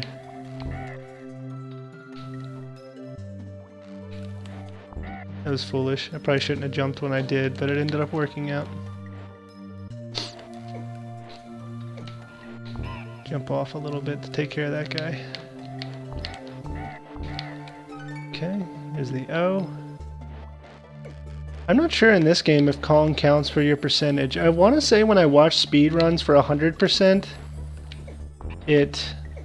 they don't get Kong, but I could be wrong.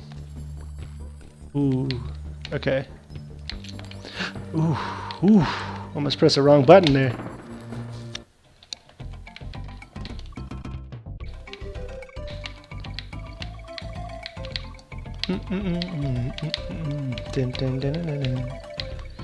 Alright, we're not going to ride around to get more bananas, but... Halfway? You kidding me?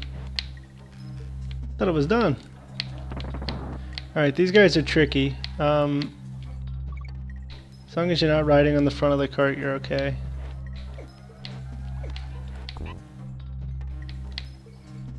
The cart underneath of you changes in speed, though, so... Ah, I forgot. You have to land on that platform in order to get to that barrel. That's okay.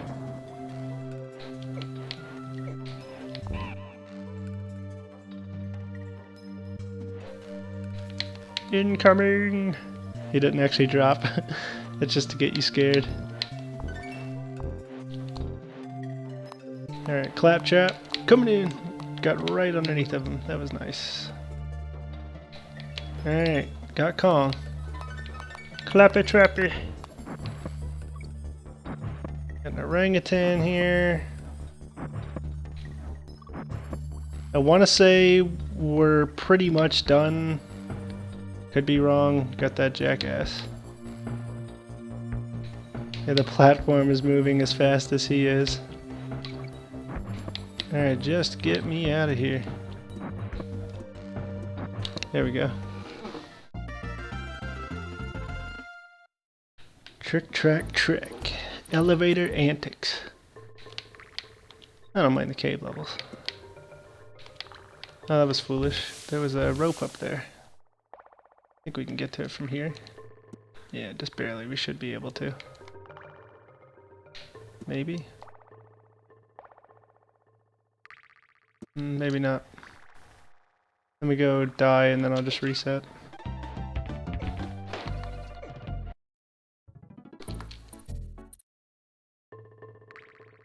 Ooh, damn it. Gotta get that roll jump.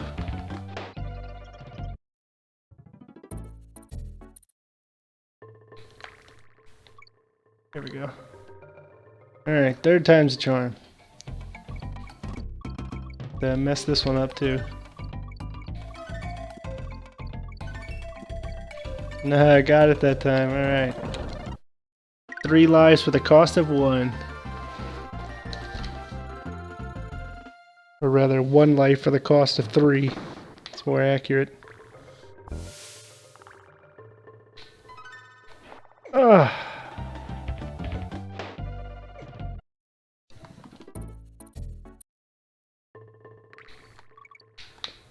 Alright, we got 2 snakes.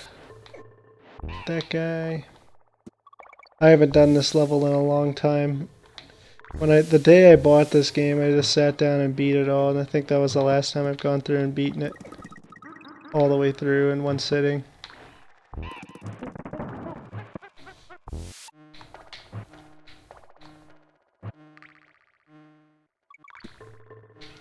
Ah, tricky.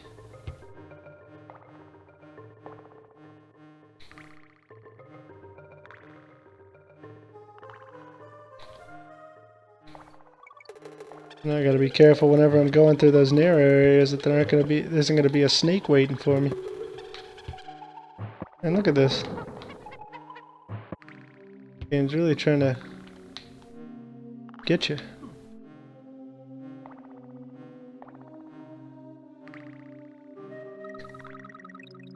Yep, see there again. Man, these barrels are well placed in terms of making the level hard. Alright, Diddy can take on those guys, I don't know what they're called, I can't remember. They're not the Crushes, because those are the ones Diddy's can't take on, but he can take on these guys. You just have to roll into them. Apparently I missed the input there. I thought I pressed it, but... So there you go, you can defeat him.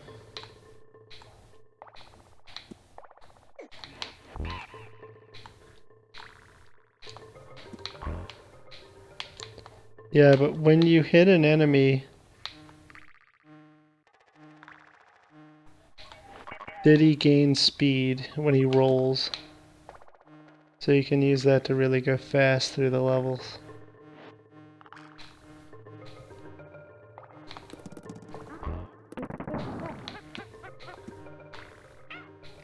That was poorly timed.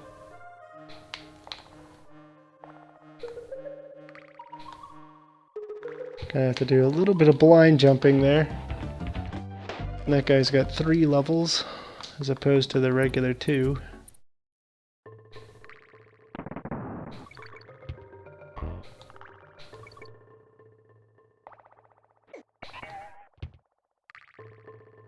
Fortunately with Donkey Kong, it actually makes this part of the game a little easier. You don't have to worry about having time to roll like you do with Diddy.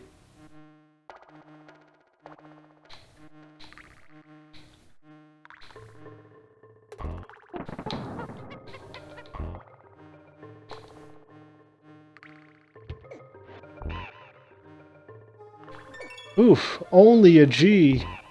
Man, we really missed him on this one. There were probably some platforms that went pretty close to the bottom of the map or something, and there was one of them sitting down there. In addition to some bonuses that I'm sure I'd passed. Like here, I'm not totally sure. Yeah, there is a bonus down here. It's been a long time since I've done this level, though. That's okay. I'll take it. Go ahead and hit the save, see how we're doing on percentages.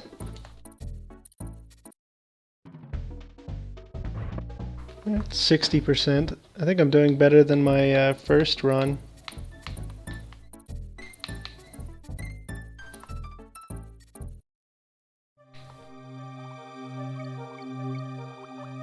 The obligatory water stage here.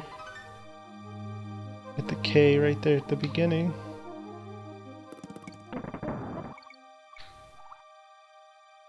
Ooh, there's some tricky camera moving there.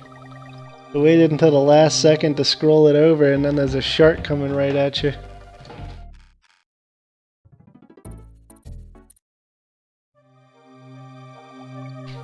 Alright, we gotta go grab the K again. I like how this level is called Poison Pond or whatever. The water's green, but Donkey Kong and Diddy are just fine swimming around in there.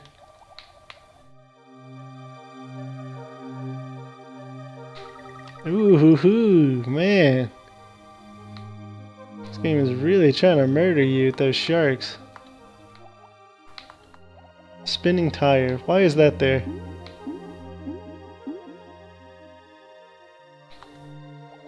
Call that a murder wheel. I don't know what it's actually called.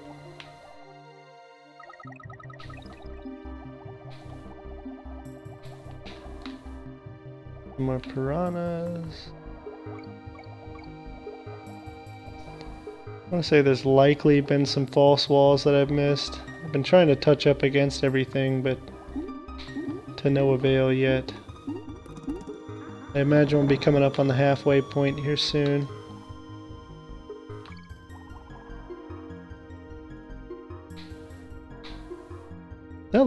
This looks like somewhere you could go down too, doesn't it? But no luck. Ugh. And I just got a barrel there. Yeah, I'm dead. And there was no checkpoint. So back to the beginning.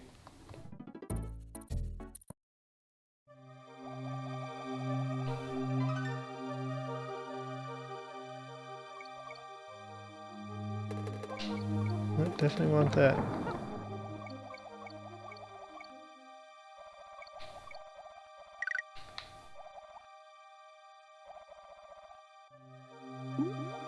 Oof. Man.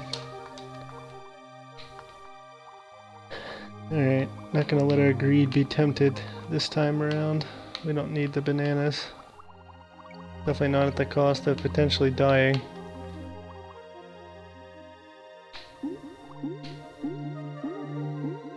Alright, we're gonna have the piranhas come through.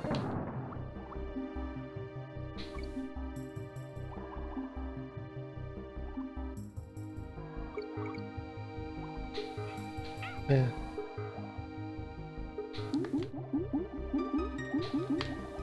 And this is a tough one.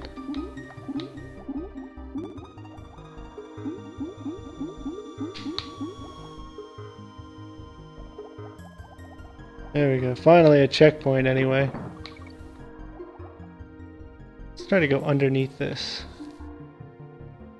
Oh yeah, that was worth it. It's like the story of this level. There's like so many areas where it's like, come on in, and then like a pathetic reward.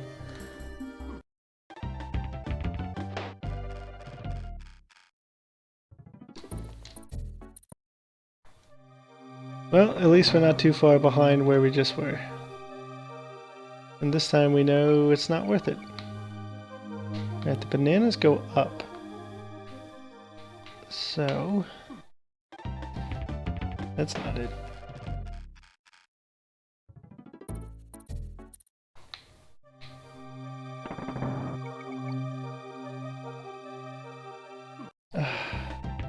That hitbox doesn't make any sense. It was like the tip of his fingers touched it. Where's Diddy when you need him?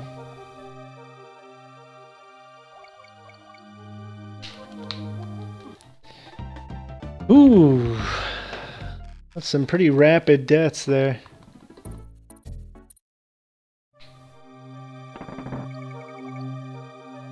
Kinda getting dumpstered on right now.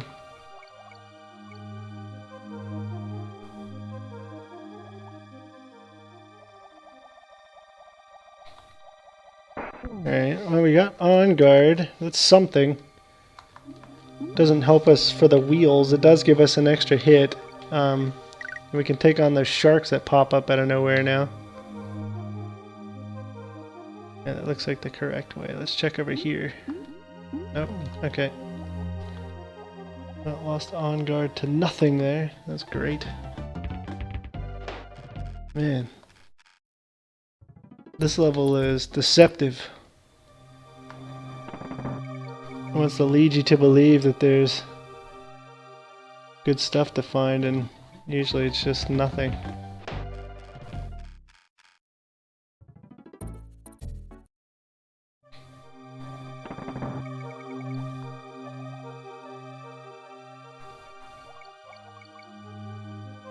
Right, well, we will get on guard. He's worth the effort. We know next time just to go right. Don't even bother working your way around the wheel, because there's nothing to find there.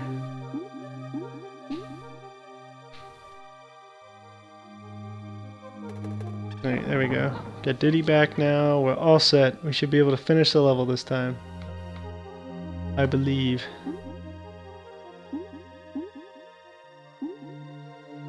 Man, the thing comes up on you quick. Let's check for false walls. And nothing.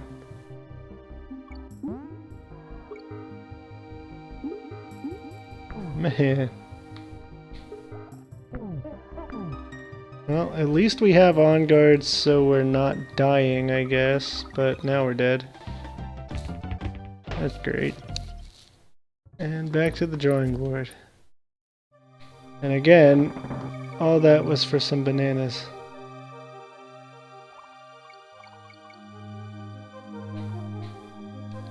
It's like this level wants to punish you for being exploratory. What? Oh, I don't think he's coming back, but I'll try to wait for him. Nope. Okay. Well, that's promising.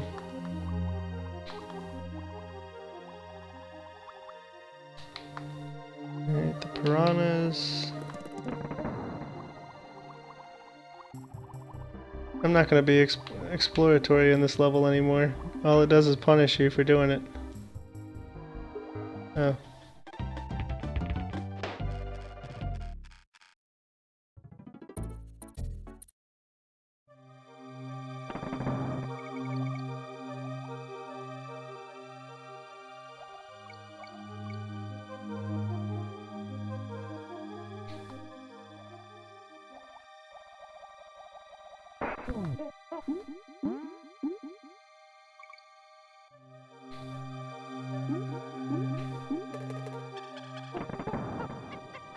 Alright, we're fully equipped again, as it were. We're gonna be extra careful. We know it's coming.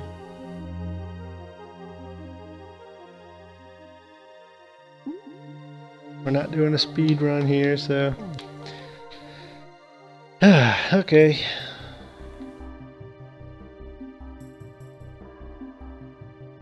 Not really a point in waiting on him to come back. He's not going to.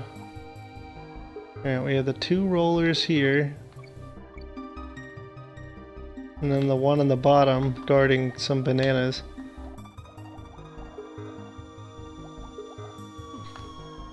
Well, I guess we're kind of fortunate in that there's that other barrel there.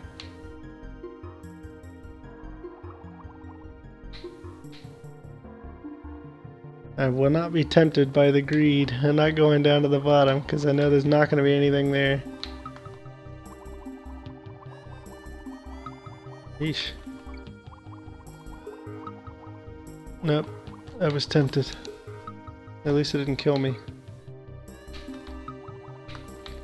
Gonna have a bunch of piranhas coming through here, and they kind of blend in, and some of them move really fast. Alright, well, we got Kong. Apparently they're just like straight up no secrets on that level. It just wants you to go through it. And I don't have my buffer anymore. I'm expecting murder fish to just shoot out of the exit and kill me. Alright. Minecart Madness. Wasn't the other level called Minecart Madness? They have the same name? They must not. I must be mistaken with that. This one's slightly more challenging though, because you have to transfer between carts. Was odd. I was expecting a bonus barrel, having gone up the rope and gotten on that extra cart up there, but there's an on guard beneath there. I think you had to ride the other one as it fell off the edge. I didn't know that was coming for one, but also I wouldn't have done that anyway. It doesn't seem worth it.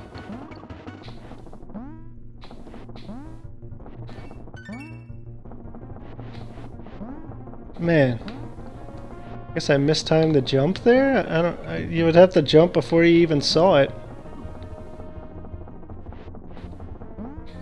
Oh, we got Kong. That's something.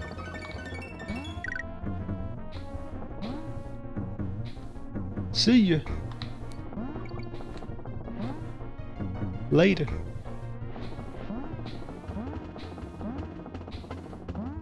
Peace.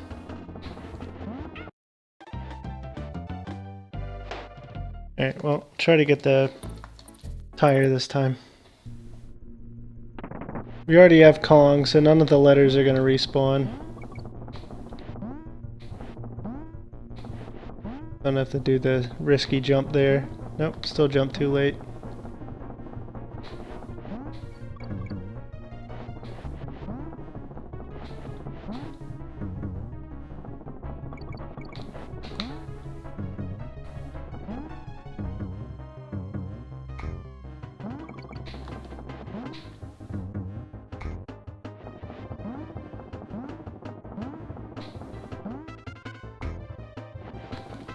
Man, that's twice now. Gotta get my eyes off of those bananas. They're not worth it. That is 2 deaths for what would have been 20 bananas.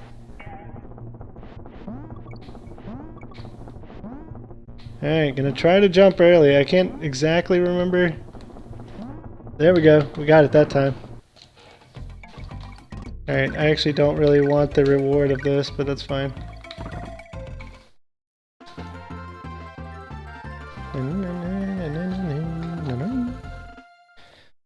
Alright.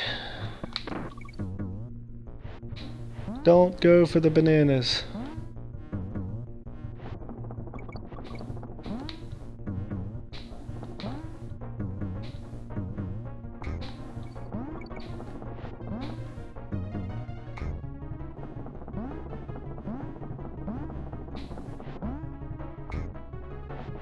Alright. Safe. Oh, there's a bonus barrel there. Nailed it. That was complete luck. I kind of jumped randomly there. Alright, oh. I'll take it. And nice, we are at the end of the level. We already got Kong, 2 bonus barrels. Nice, that was better than I was expecting.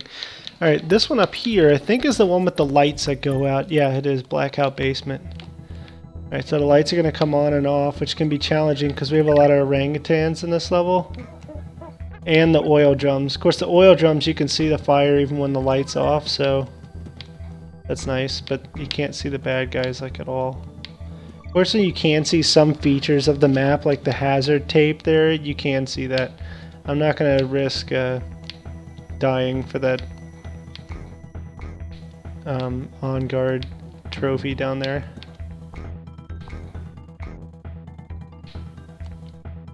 Alright, I've got this buffer barrel, so that's kind of nice. Given that a lot of this is blind. Okay. We've got KO. It's actually probably better that I play as Donkey Kong, but I'd rather lose Diddy Kong.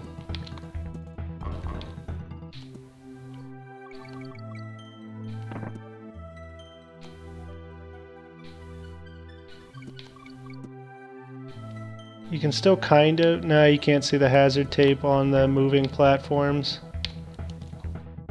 Those you can ride down a little bit before they fall. Sometimes there are bonus barrels and things like that underneath of them, like this one for instance.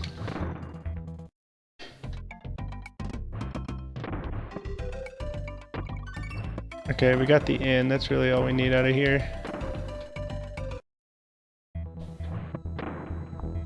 Alright, we got... These are not the kind of barrels that can be used to... Ah, damn. Can be used to break walls. That right there, this is a secret exit though.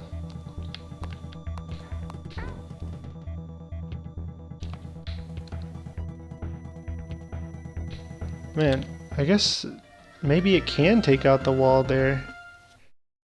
I'm gonna redo that level. I want to get that final bonus barrel. This will be the first level I've replayed all night. Optionally.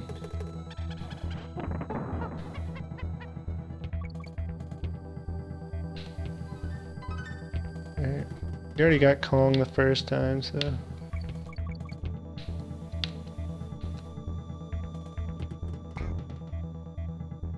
Up. Thought I could make that jump without having to do a roll jump, but no.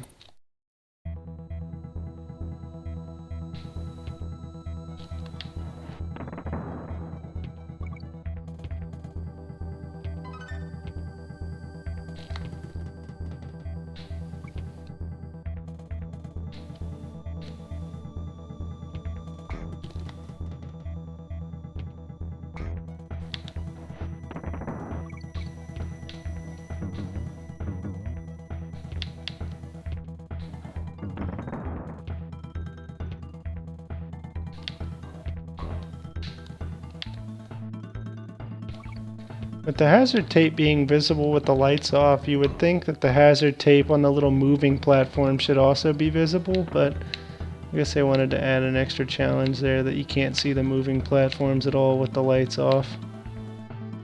Oh. Sucks.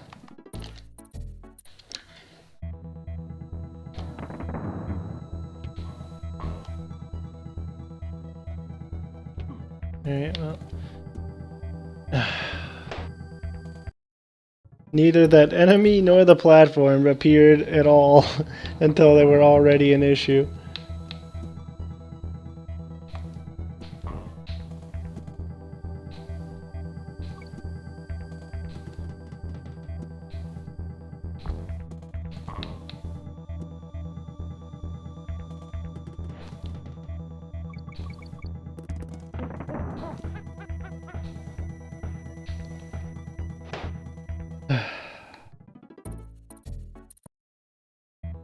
We're actually almost done with the game, believe it or not.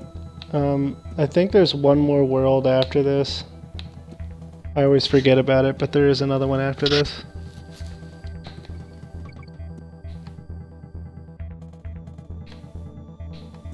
And then King K. Rool.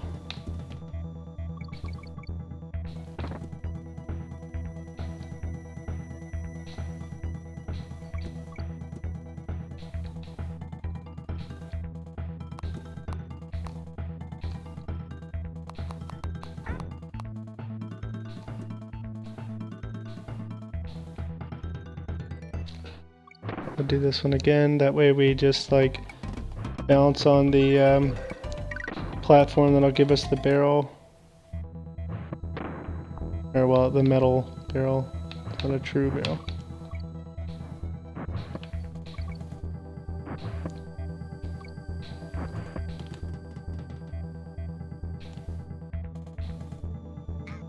Okay, or not.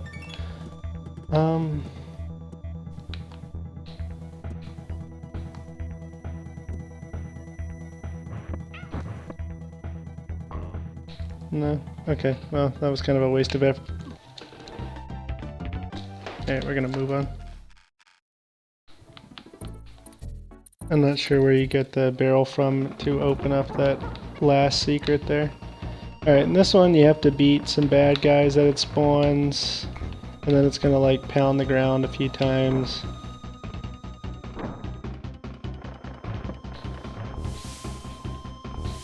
Alright, this one's gonna be 3 times it hits.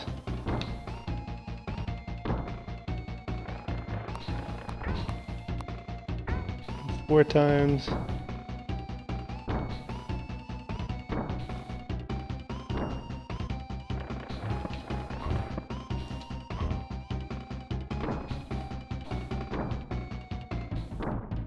If you just like walk back and forth, you can avoid that. Really ideal that you have Donkey Kong for this, but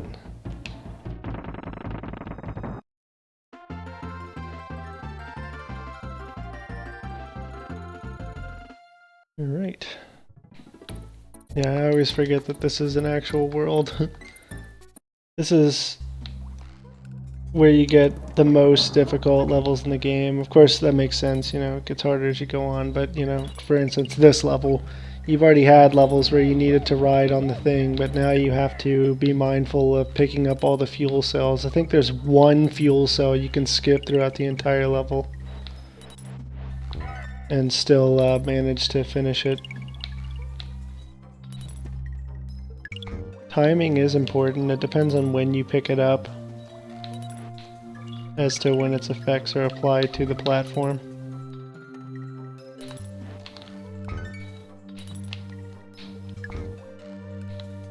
Still gonna try to get Kong.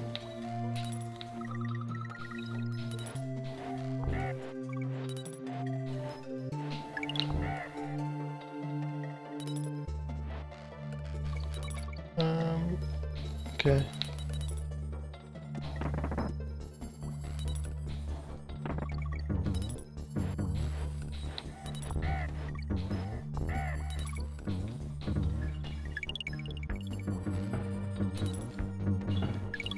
The camera tries to move with the platform, but it will move back to you if the platform moves ahead of you.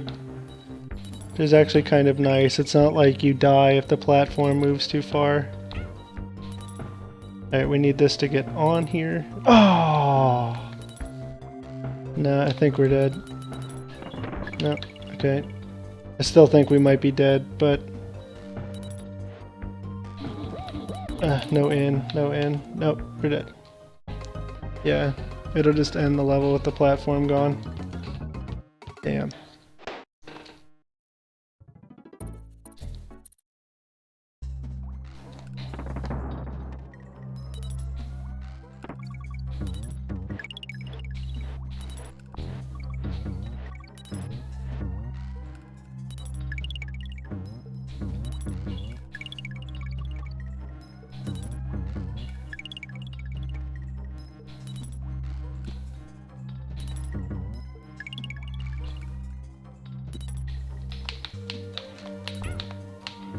Ah, come on, camera.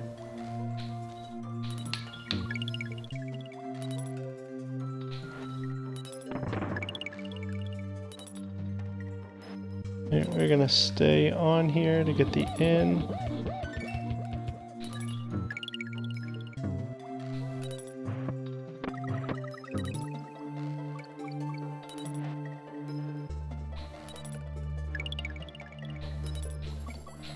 Oops. Move, move! If you don't touch the platform, it doesn't start moving again. So despite the fact that I was respawned and standing over top of it and everything, it didn't actually move. So that was good. Now we're way back here.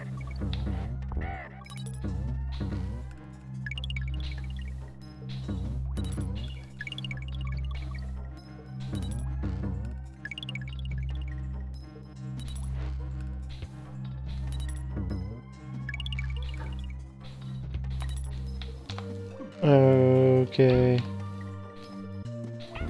And it's over.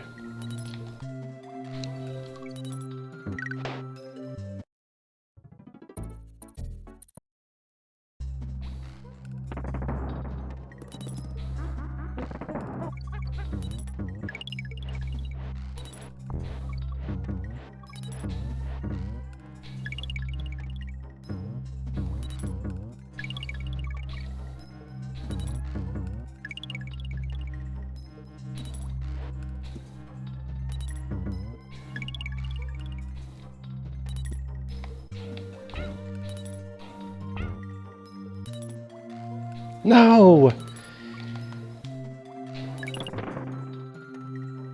Oh, this is over again. Man, it's getting pretty old.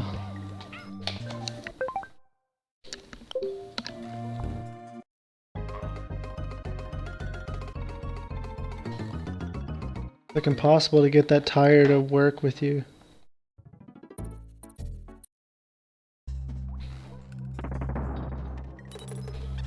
Need one of those like developer warps just to skip this one. This one's awful.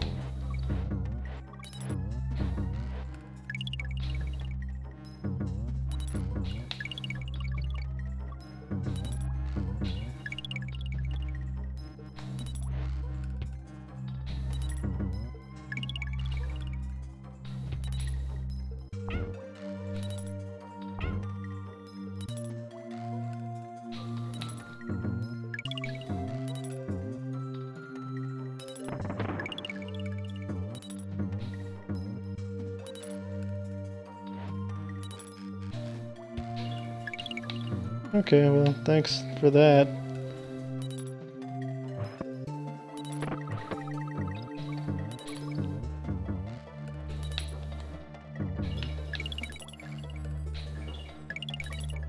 Each of these cells is only worth like 1 tick.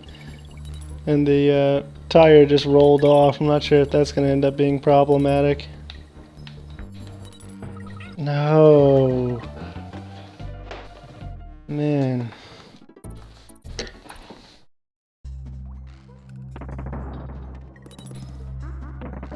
These are the damn roadblock levels.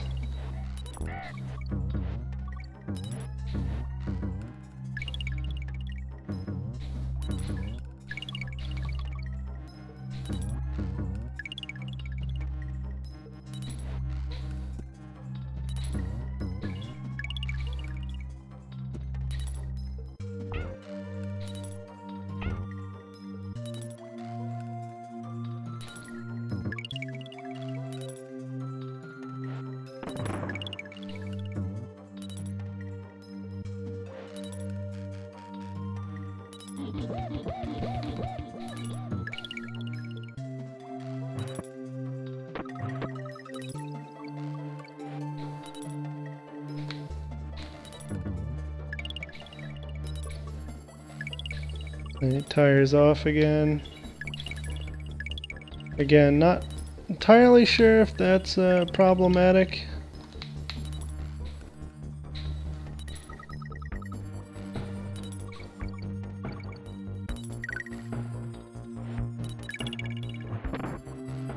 Oh, I see. If you wanted the N, you have to ride it till, or the G, you have to ride it all the way through there. I don't even know if I got the KO in, but honestly, I'm just glad to be done with that level, so.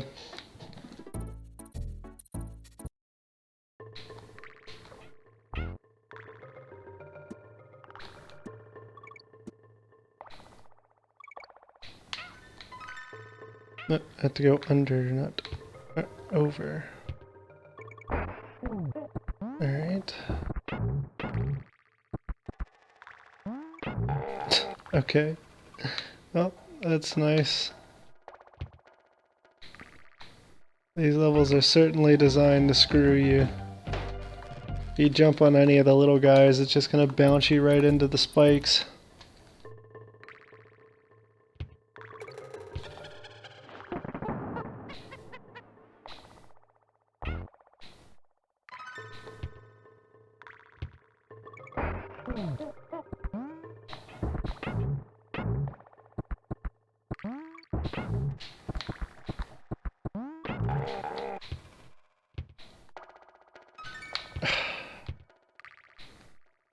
Alright.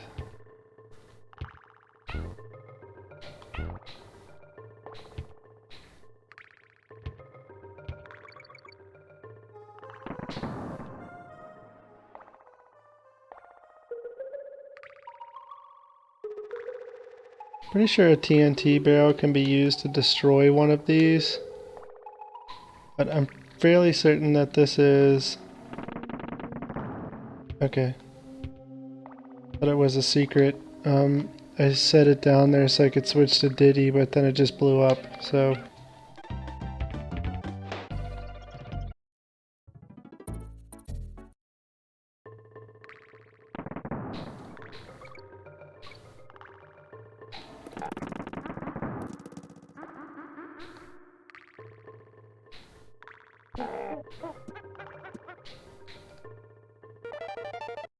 Finally a secret.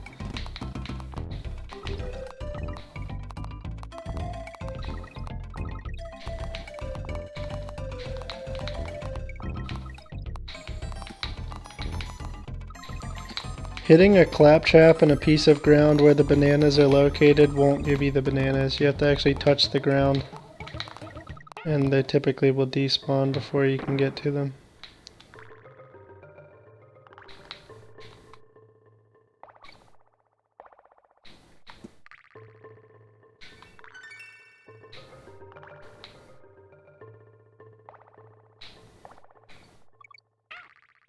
Okay.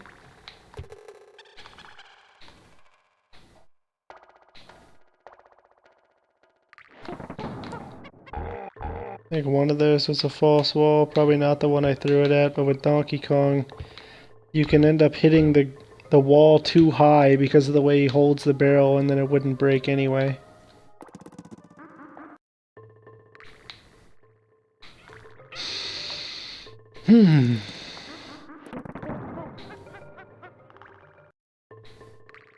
Kinda strange how this area works. It kicks you out, but then you can go back in. It respawns the TNT barrel there too.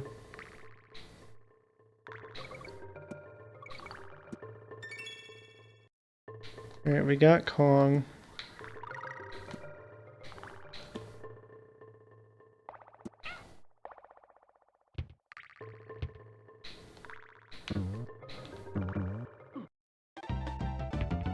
So there's strange momentum there.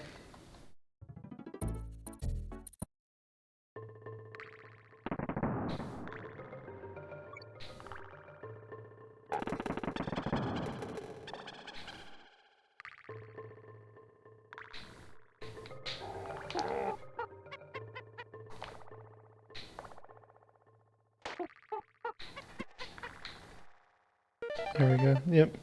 With Donkey Kong, I had some issues hitting that wall.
I'm not going to grab that frog because that's going to put us in the bonus area. Didn't get the Donkey Kong barrel because it just fell and didn't do anything. I don't think it's going to... Okay, good. It did respawn. I didn't assume that it would.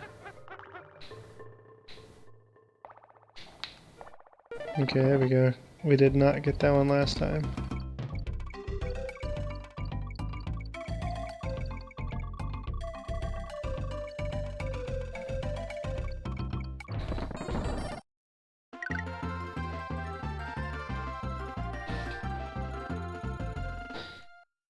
Alright. Nice, and we just get to straight up skip those spikes if we do that bonus, so that's definitely worth it.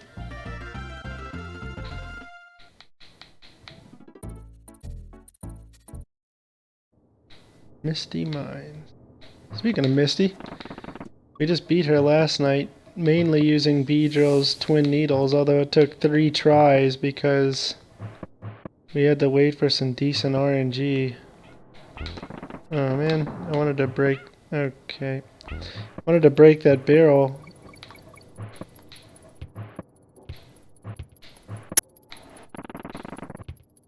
Man, game's not cooperating right now.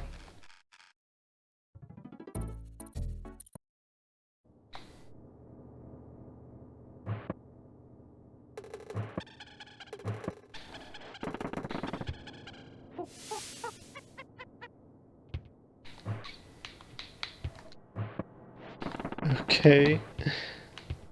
Seems the hitbox was a little off there.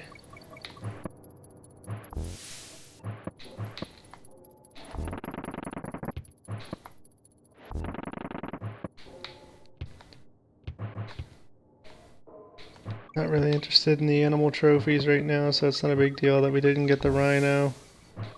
Ends up wasting a lot of time.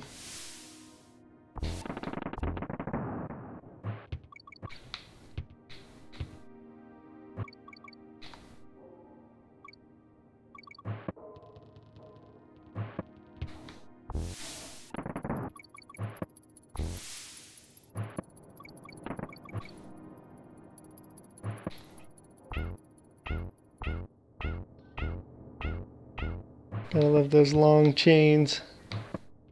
There's an ostrich. Man, didn't really have any time to react to that one. You know, I wonder. Oh, okay. I was gonna say, I wonder if there's one, like a secret wall underneath that, but it's probably more likely that there's one right here. See if we can find another barrel. Yeesh. Okay. Well, we know where to take the TNT barrel to next.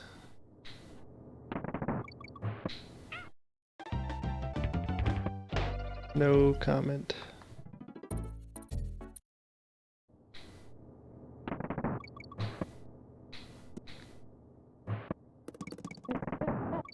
This game's taking longer than I assumed it would. It's alright, we'll try to get our 3rd badge tonight.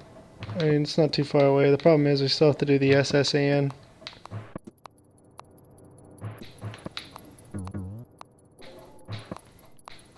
To do the S.S.Anne, we'll get our... we'll get Cut. With Cut, we can get Lieutenant Surge. And then Lieutenant Surge will give us Flash. We can visit the Poke Fan, and he'll give us the bike voucher, so at least we'll be able to ride our bike around. So tonight's a bit of an exciting Pokemon run.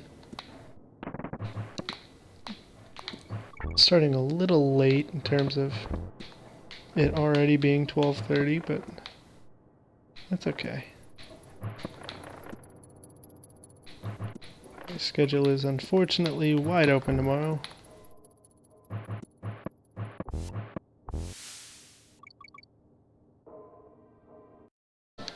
Alright.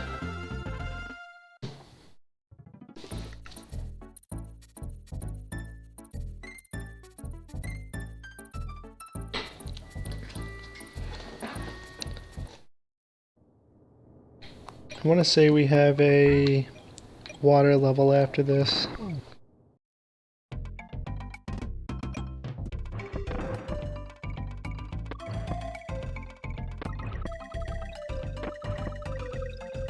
And then we'll be able to fight the final boss, and then King K. Rool.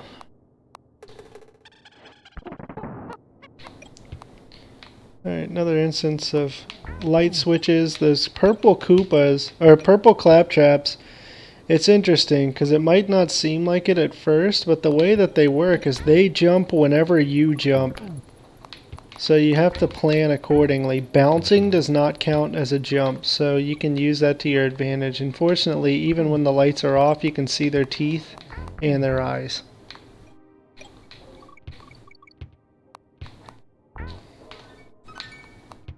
You can get them to jump off the edge like that too. The problem is that doesn't actually count as killing them. So they'll respawn. Alright, let's... No? But that might have been a false wall. Okay. Well, we're going to carry this with us. Keep an eye out for some false walls.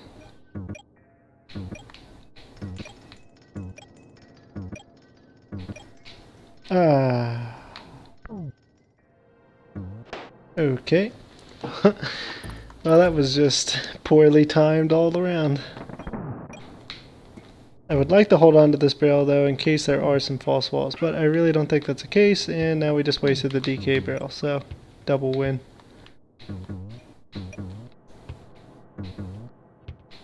Alright, we got that. Oh, it was just bananas. You can't really push it any further than that, so. Alright. That's actually... It gave us that barrel. One of those is probably a false wall, but you'd end up needing Diddy to reasonably be able to get it. Oh well. We're not doing an 100% run, just getting what we can. And dying a lot, apparently. I will beat this game tonight, and then we're gonna beat Lieutenant Surge. I don't know why, I just assumed that it was going to take me about 2 hours. Now it's been about 2 hours and 20 minutes.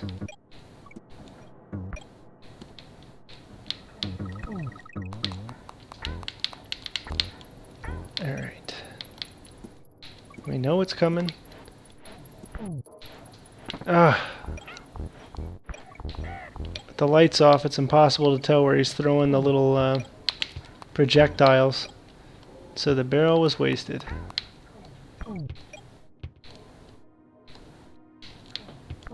Ah, come on.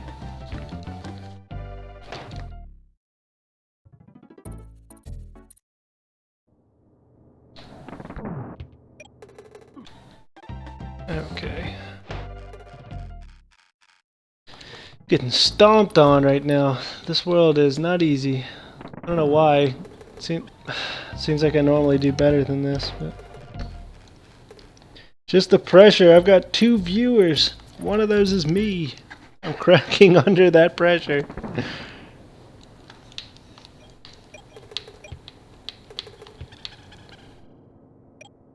Alright. We got this. We know what we're up against.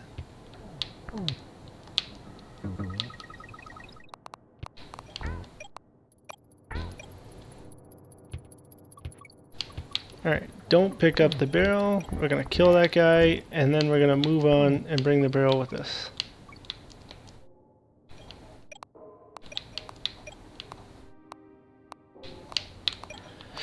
Ah. Oh well. Alright, I am sick of this guy.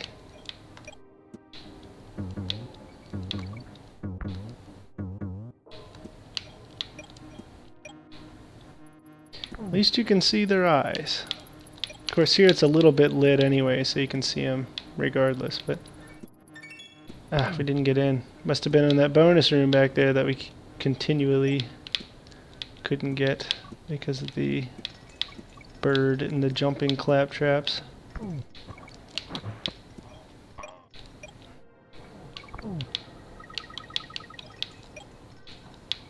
Whoa! Man, that was sneaky. That last claptrap there could have ended that so poorly.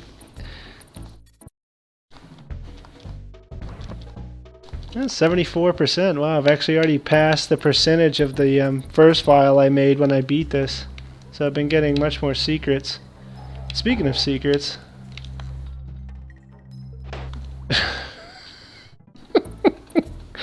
Okay, not that. But there is definitely a secret underneath where we start here. Now, how to get to it. I'm thinking a rolling jump, but that's a really far rolling jump. Let's just... No. I don't know. Let's see. If you're starting from a further distance than that, I can't imagine that that's how you do it. But, nah, definitely not. Okay. There must be another way. I'm not going to worry about it.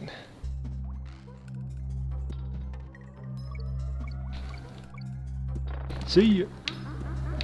Haha. Oof. Man, he almost got me. Triple.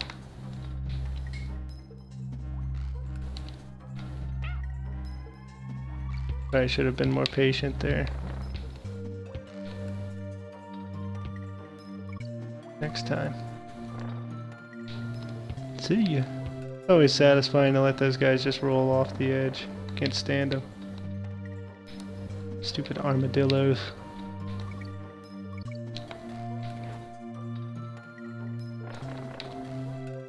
Problem is, it doesn't actually count as killing them, so really they could just respawn. Huh. Alright, now we have the checkpoint. See you. What? Oh, I thought that hit the armadillo, it just hit the platform. Okay.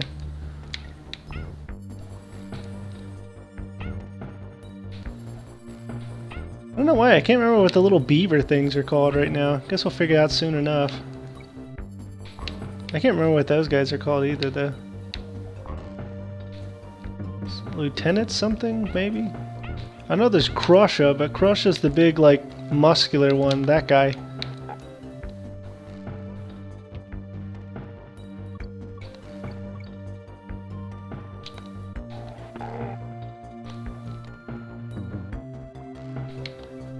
Ooh hoo hoo! And then I walked off the edge after saving myself.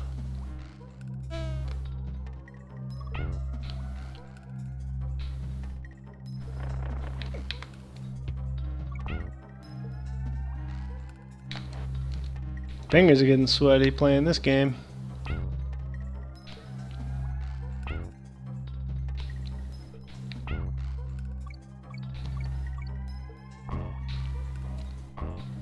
I'd like to play DK2 and 3 as well, but I actually don't have them on the Virtual Console at the moment. And since I don't actually have a SNES, I can't play it on the original console. And I don't have one of the really expensive, I don't have one of the really expensive DS streaming equipment pieces either. I don't understand that. I killed that guy, and yet it bounced me as if he had, like, if I had bumped him and then I got knocked back. It didn't let me do, like, a free bounce like you would when you normally jump on an enemy. So I guess I'm just gonna try to throw the barrel faster next time, or just ignore the barrel and jump straight on him. I don't know. I think having the barrel kind of screwed me there.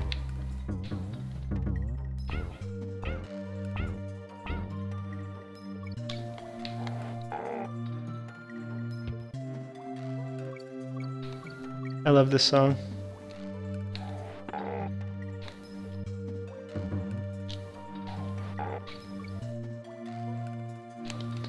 Whoa, man.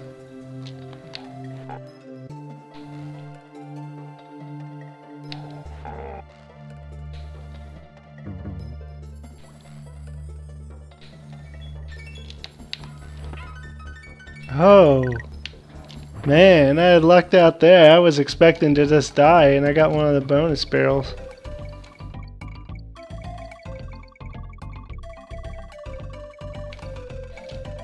Oh man, I think that gives me 3. I was right at the end of the level. This better just put me where I would normally be coming out. Otherwise I'm going to be very upset. I don't want any more lives.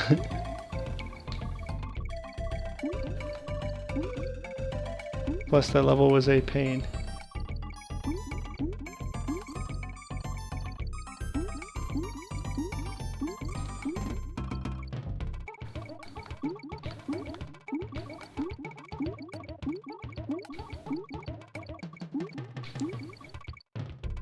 The goal here really is just to get to like 250, and then we'll double it to 500.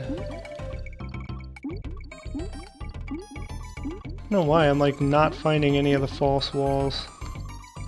I know there's one like right over up here. I don't. Yeah.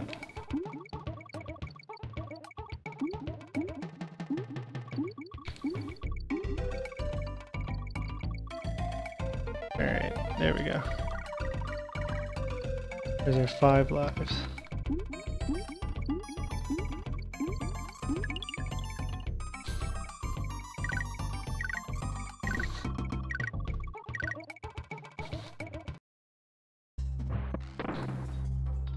Alright, put us right at the exit. Now we're on to the final boss before King K. Rool. Necky's Revenge. Alright, remember we can't hit him until after he's shot. When he's up high, down low is much better.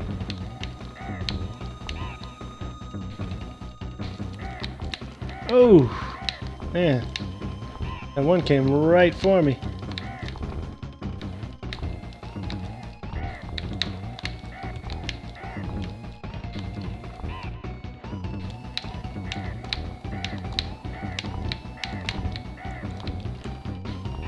There we go.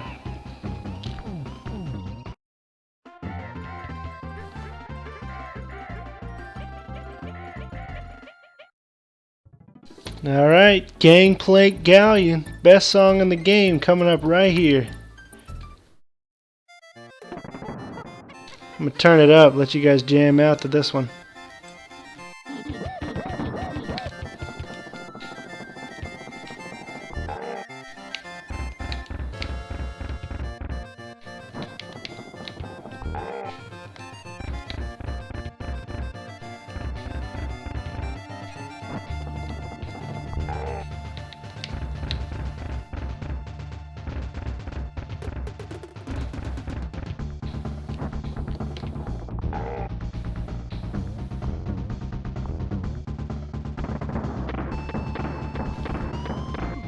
Whoops.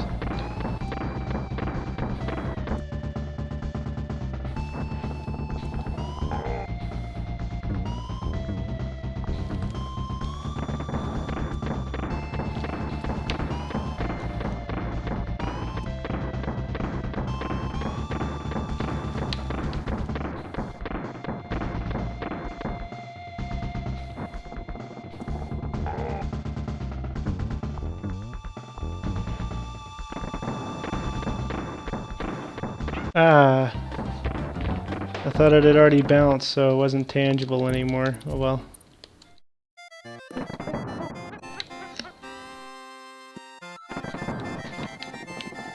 Alright, I kind of lost Diddy pretty early last round anyway, because I jumped when the cannons were falling. Cannonballs.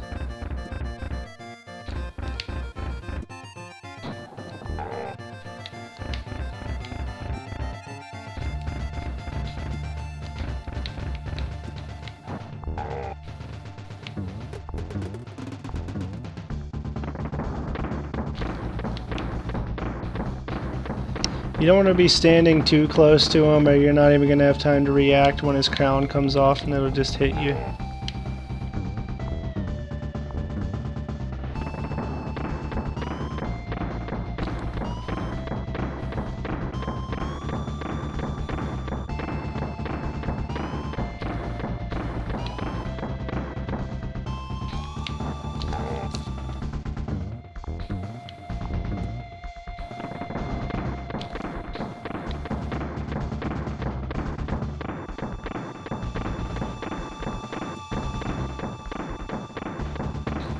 Ah, foolish, foolish. That's okay. We'll use the iframes just to skip that second round there.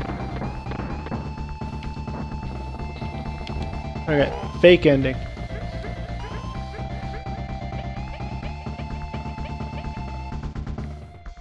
Credits with the K. Critter, I think that's what the little guys are called. Clomp, I think, is the big dude with the army helmet. The end?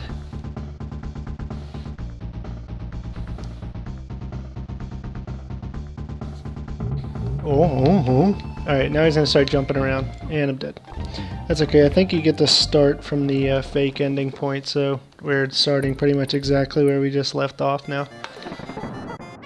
Was I wrong? I was wrong. I thought you started off there. Okay, well, it's fine. We know what we're doing. I don't think it plays the fake credits again, though.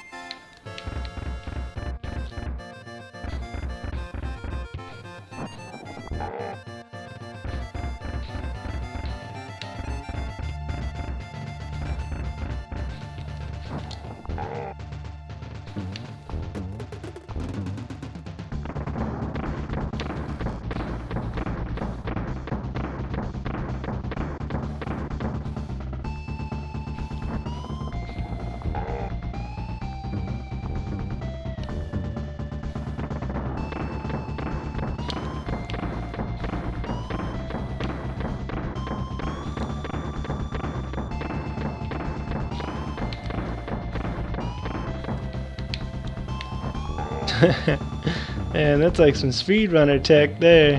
Hit him as soon as the crown appears off his head.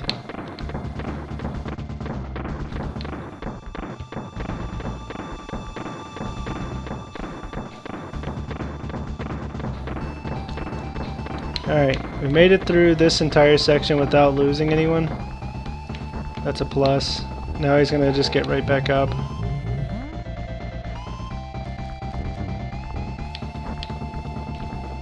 The jumps get tighter here. Damn it.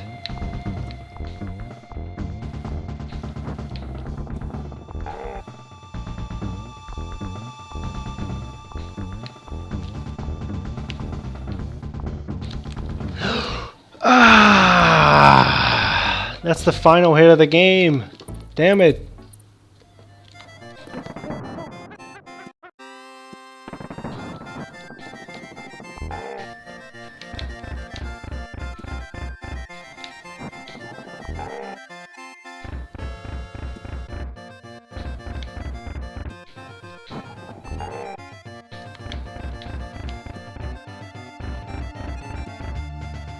Oh no, that doesn't bode well.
Sometimes you just do not get any momentum when you roll. You just like roll in place, and then obviously you're not going to be dodging any cannonballs if you didn't move. This is tough.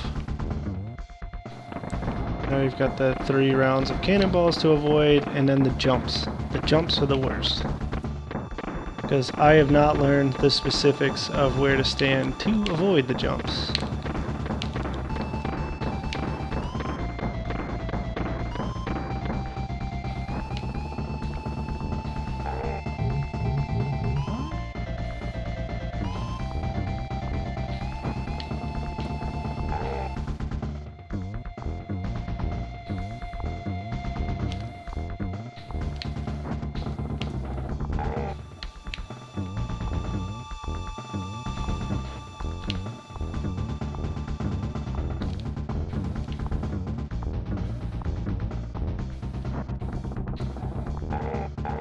Donkey Kong Country. There it is. For anyone who might not know it, Cranky Kong is the original Donkey Kong. So if you're wondering why our new Donkey Kong is so amicable to Mario, it's kind of strange that Cranky aged so much, but Mario didn't. But it makes sense because at the beginning of this game, when Cranky's sitting there playing the record player, he's on the girders like he is in Donkey Kong, and the fact that he has a disdain for Mario. If you talk to him, there's like Easter eggs. So Cranky Kong is the original Donkey Kong.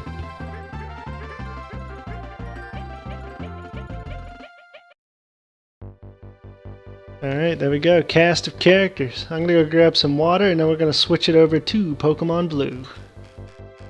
Naughty, that's what they're called.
Alright, I'm back. It appears Tony was watching. Welcome, Tony. Hold on, let me turn the volume down a little bit.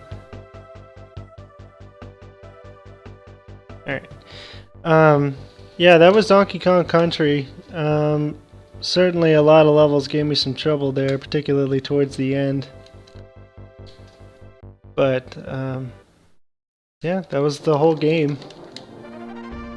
Looks like it was about 2 hours and 40 minutes, somewhere around there. So, not exactly a speed run, but...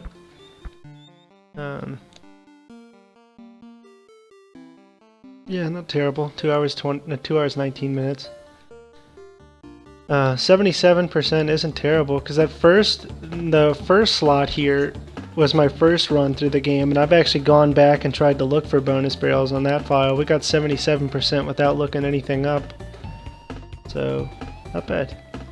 Alright, I have to do some setup. We're going to switch over to Pokemon Blue now. I have to switch over from the Wii U to the GameCube. So, the screen's going to go black for a minute, but don't worry, we'll be back in just a minute.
Turn it down a bit.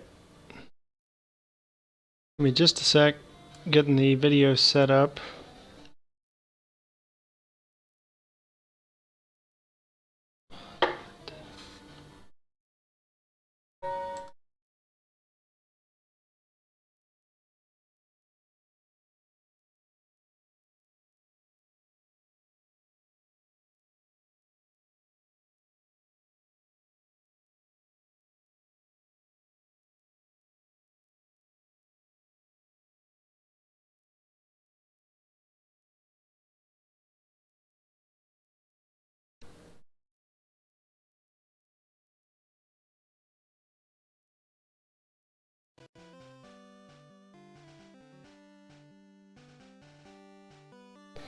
Alright, it looks like we have the video set up properly. Some strangeness with the chat here. Let me minimize that just a little bit to make that slightly bigger. Okay, so when we left off last night with... let me change my game on...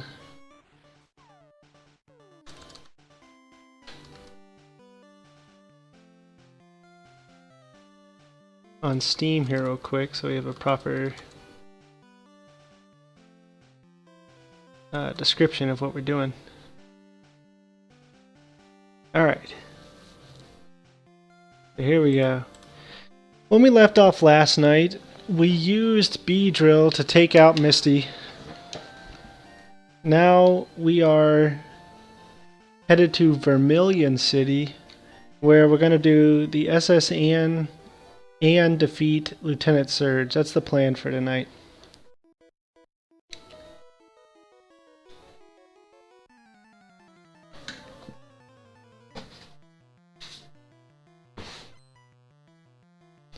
I would say tomorrow night, assuming that I'm able to do a stream tomorrow night, We're probably not going to be getting any badges, just because there's kind of a lull.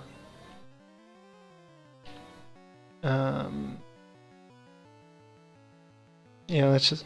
We're going to play it safe. We'll let Charmeleon go ahead and mop the floor. This Weedle.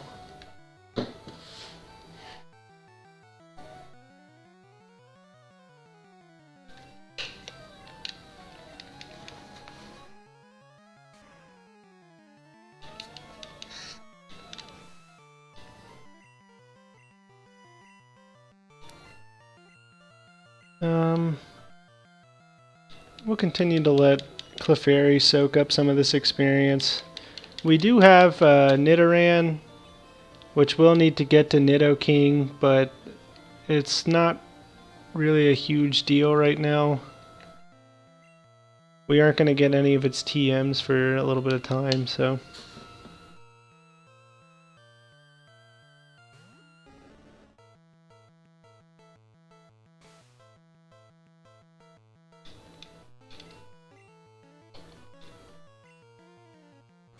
Let me pull up table so I know what we are looking out for.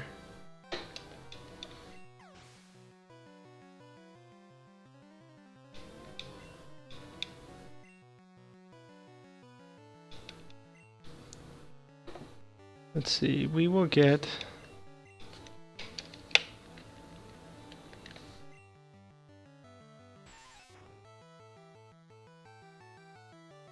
Nidoking's first move. Oof. And Celadon. But yeah, he's going to be kind of useless until then. Either way, we need to get him a little bit of experience, but he's not going to actually be useful for a little while. Of course he was. The problem with allowing another Pokemon to soak experience is that Charmeleon's going to be more susceptible to getting attacked.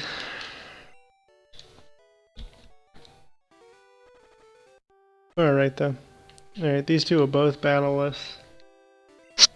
The couple here.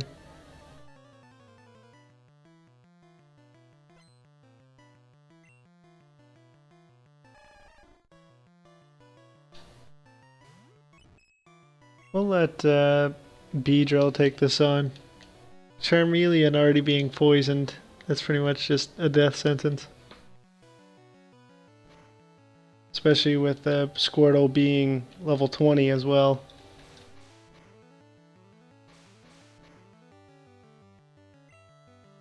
Twin Needle's pretty nice because it also has a chance to poison the enemy.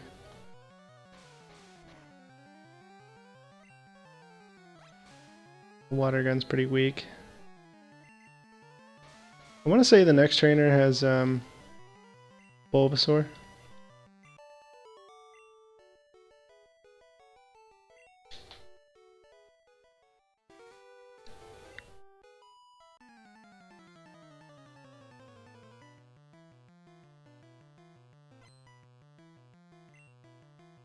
Rattata? What? For some reason I thought they both had starters.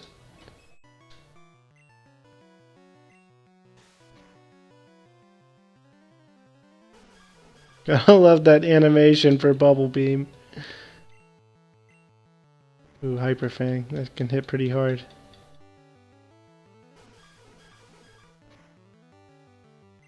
Don't want to risk it dying, so we'll put Beedrill out again. Beedrill is one of our final team members, so it's important that he gets experience. I mean, it's important that Clefairy gets experience too, but...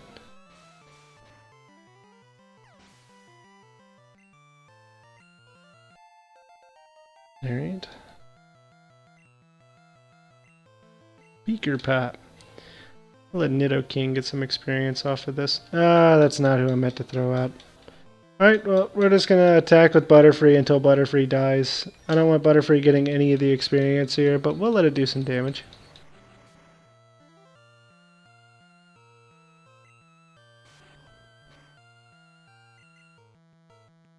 Alright, it's paralyzed.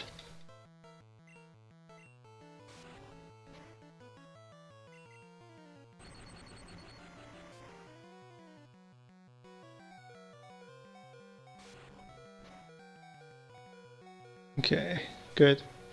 We want Butterfree to die because we don't want it getting any of the experience. And I'll play it safe. I'll finish it off with Charmeleon. With Beedrill being flying. Beedrill is flying, right? Because now I'm not so sure that it's not bug and poison. I can't remember. Now I think it is flying, but Gen 1 I don't actually know. I had an issue with that the other day because I tried attacking it with an electric attack and it wasn't super effective, I thought.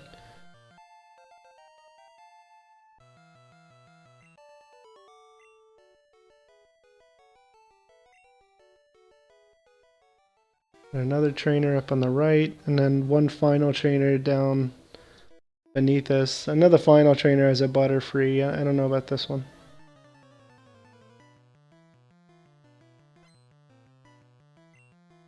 Oh, okay. This one has a Butterfree.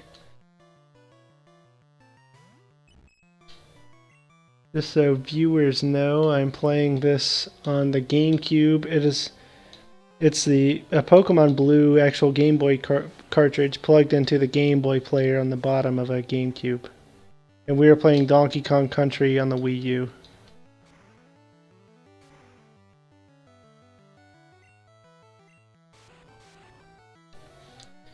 I can play games and stream them as long as they're not on my PC. Because then the capture card does all the work. Ooh, Charmeleon might die. Yep. No? Okay. Barely. Oh, it will die after this because of the poison. I could use an antidote to keep it alive. For safety purposes, I probably should do that. Like the item, I mean, items are there to be used. I used to always just like hang on to every item I obtained, but I mean, what's the point of that? You're gonna finish the game and wipe the file anyway, most likely. Alright, that should be enough. Ooh, 2 trainers. I thought it was just 1. Well, we'll see how this one goes.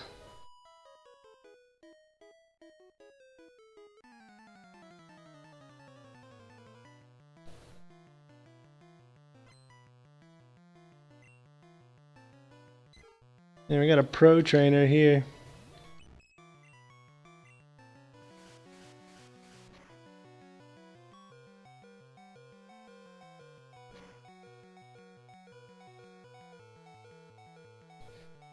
Keep on to throw out Charmeleon.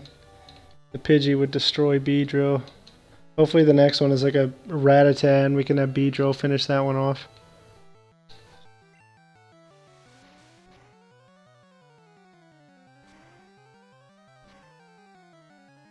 Alright, 1 down. Nope. Alright,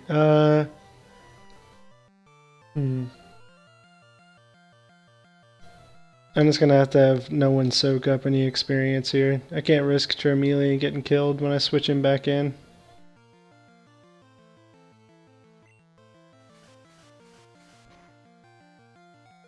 Oof. In this game, Burn is the same animation as Poison. Alright, well Charmeleon's dead.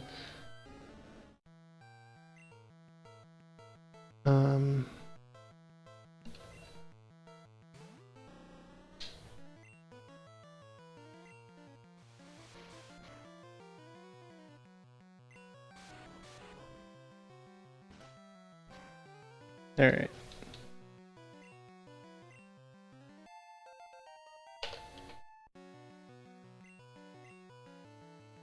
We'll just leave Beedrill out. Can't really do any risky moves at this time. Alright, nice. We got a critical, so all the subsequent hits are also criticals. Of course, we only got 2, naturally. I swear, like 90% of the time that I use any of those multi-hit attacks, it ends up being 2.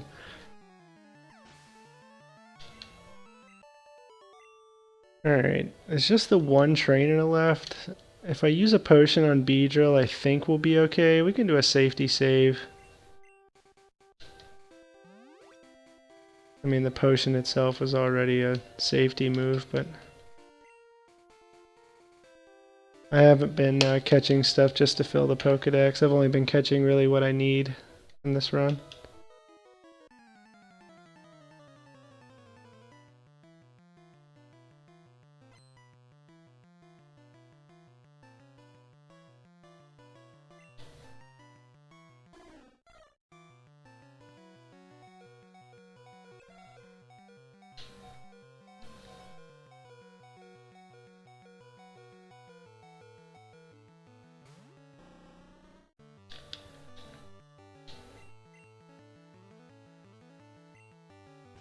Gonna avoid using Twin Needle on these since it's not going to be very effective. I think Fury Attack's gonna end up being better to use.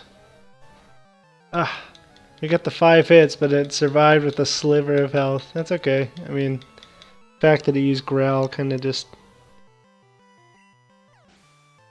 negated the fact that it didn't die there. Alright, Raticate. We can put out Clefairy to soak up some experience here.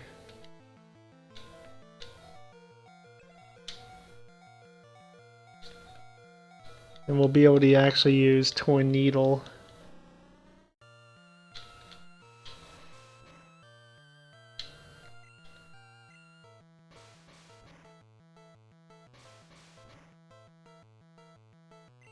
Okay, yeah, we shouldn't have any problem taking this guy down.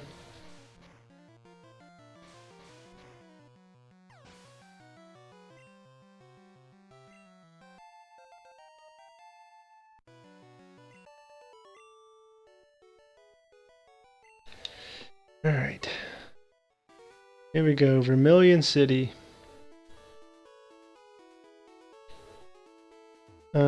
First things first, let's go to the Pokemon Center. It's up here.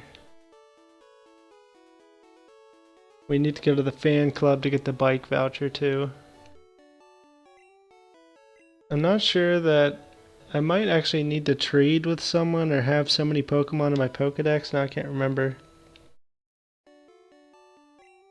In order for him to give me the bike voucher.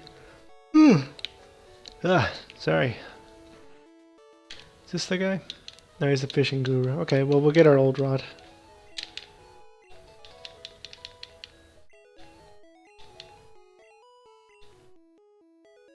We're actually not really going to be using the old rod at all.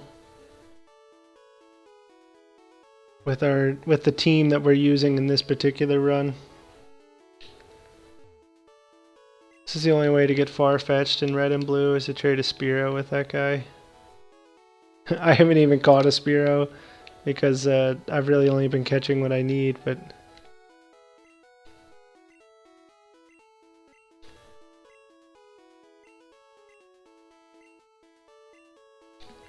Alright, you just let him talk and talk and talk, and then he'll give you the bike voucher. There we go. Okay, so now if we go back up to Cerulean City, we can get our bike. Because we won't get Fly for some time. Either way, next up, we have to go on the S.S.Anne. We're going to leave Clefairy up front to soak up experience. Eventually we will switch that over to Nidoran. Let me pick up... I'll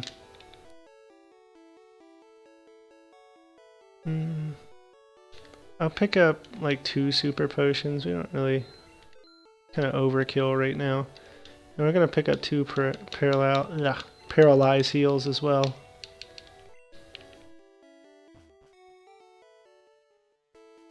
Alright, what's in this house?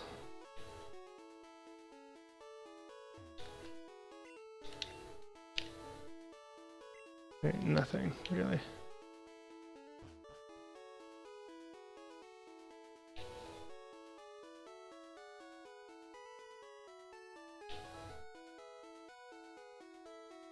Alright. Bill gave us our S.S.Anne ticket.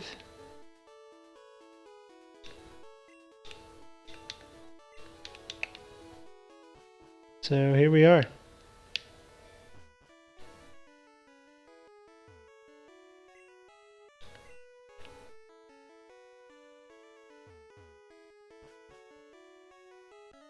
Plenty of trainers on here.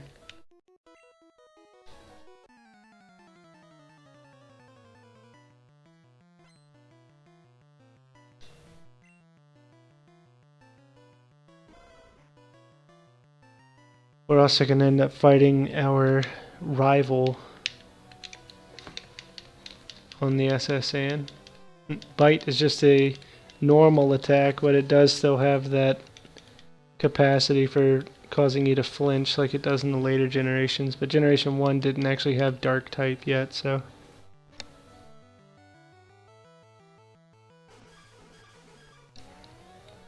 Ah, come on. Okay, well, nice.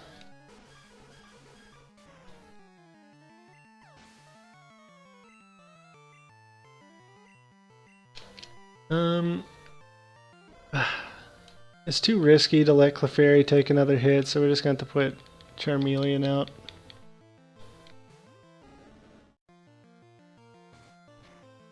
Yeah, I think that Bite would have killed it, so...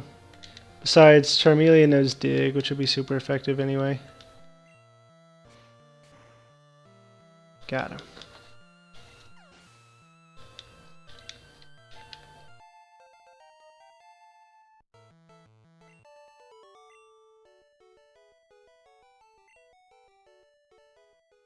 You get a lot of money off of the trainers in here too, since it's supposed to be like a luxury cruise ship or whatever.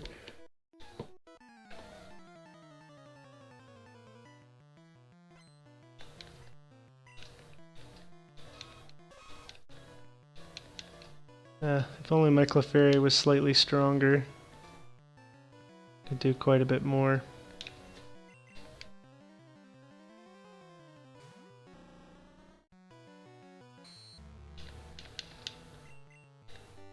Like, I mean, when I say stronger, I mean had more health.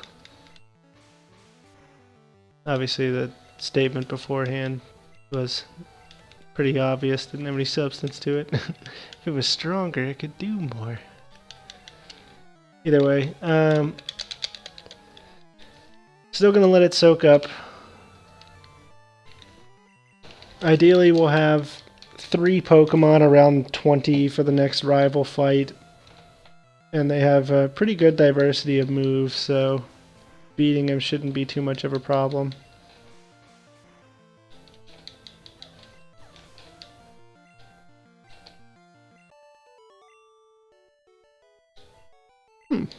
You rude child. You have to make sure you check the trash cans in here too. There's money in some of them, or items or something. I don't remember. The strategy guide I have actually doesn't list items that are like hidden. It only lists Pokeball items. I'm the waiter.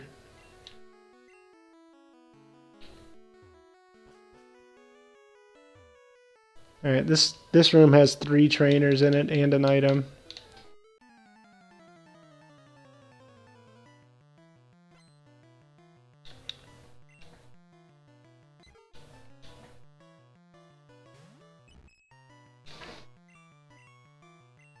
We can get a hit off here.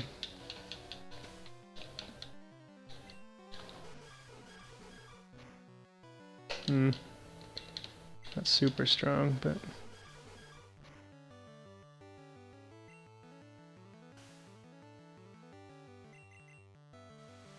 Don't kill it. Okay. Well, it's alright. Let Beedrill finish it off.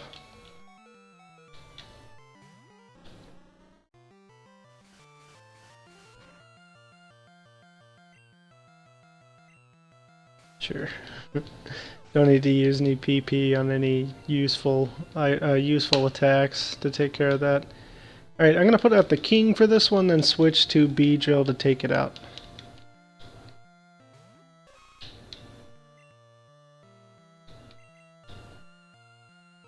Fortunately, Charmeleon and Beedrill are now about even in terms of their strength. So it's not just a single-sided team anymore. That's always rough towards the beginning of this game.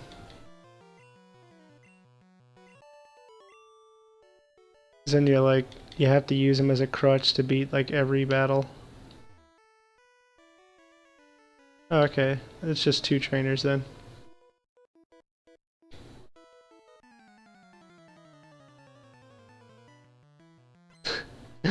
Youngster's so tough with his arms crossed like that. Level 21, nice. Fairy should get a decent amount of experience out of this. Beedrill should still be able to kill it in one hit though, just because Twin Needle is so powerful. Yeah.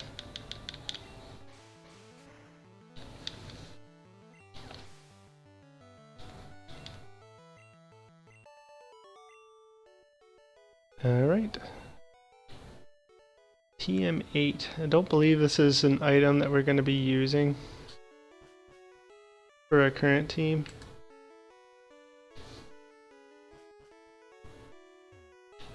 Another... oh, this is the room we just...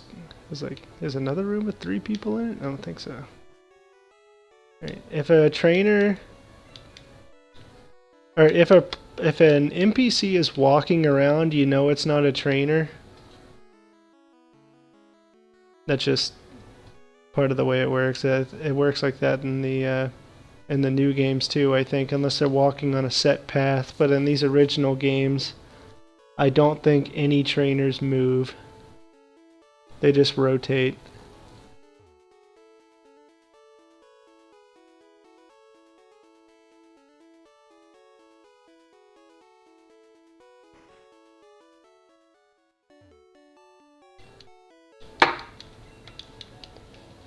I'm gonna heal just because Clefairy is so weak.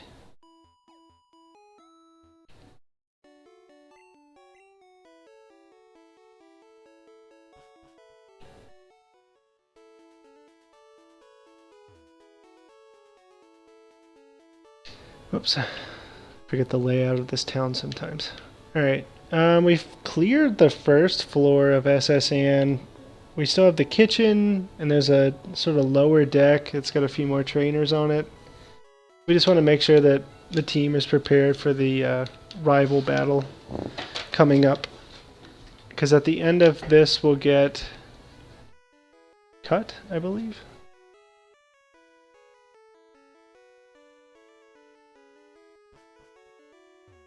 We're going to check all these rooms, some trainers.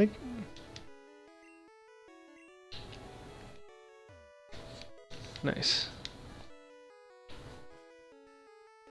I don't really think there's going to be any time when a max potion is going to be required at this point in the game, but it's nice for later.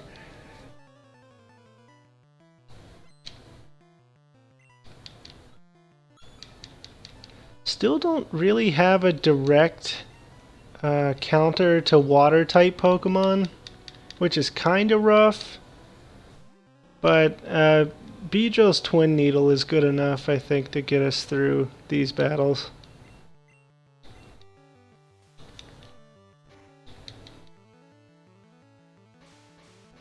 This game is kind of tough initially if you pick Charmander as your starter. Just because you're at a disadvantage for both of the first 2 gym leaders, you kind of have to catch a Butterfree to take on Brock. By the time you reach Misty, you have some options, but...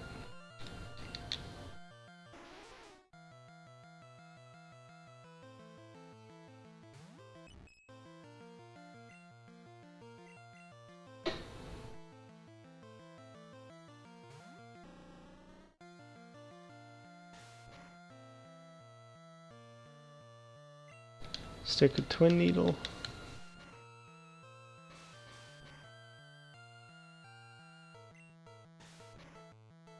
Its defense is a little higher, so we're not going to be getting the same results we have with some of the other ones. That's alright, it's dead now.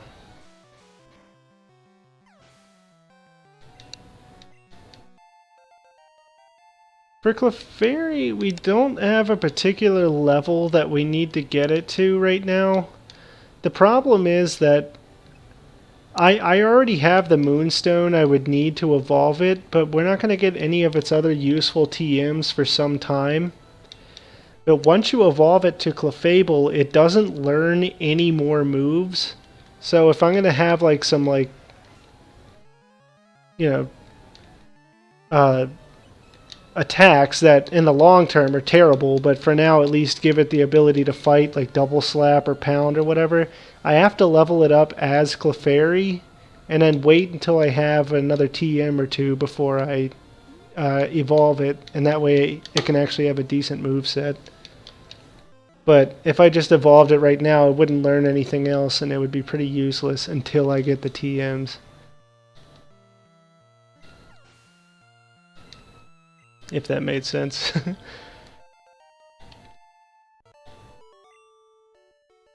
Alright, one sailor down, we got another one in the room here.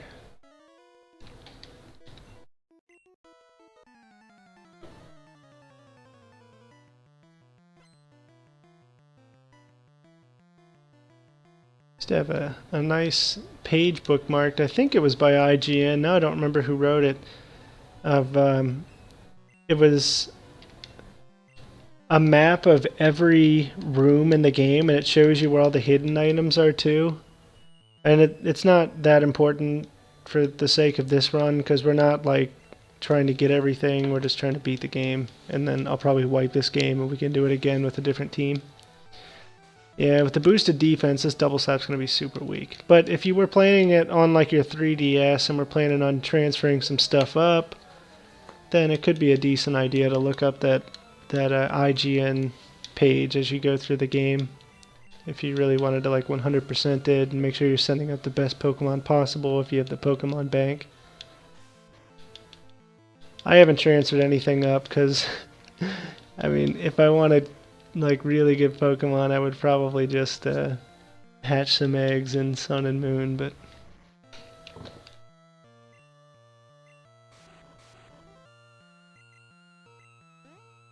Alright, nice. Should be enough to kill it with the poison.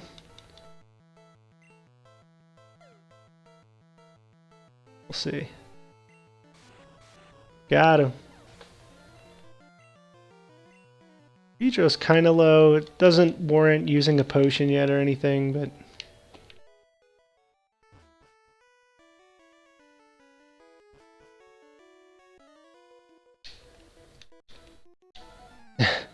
I like feisty kids like you, huh? Not so sure I'd want to be in this sailor's living quarters if he said something like that.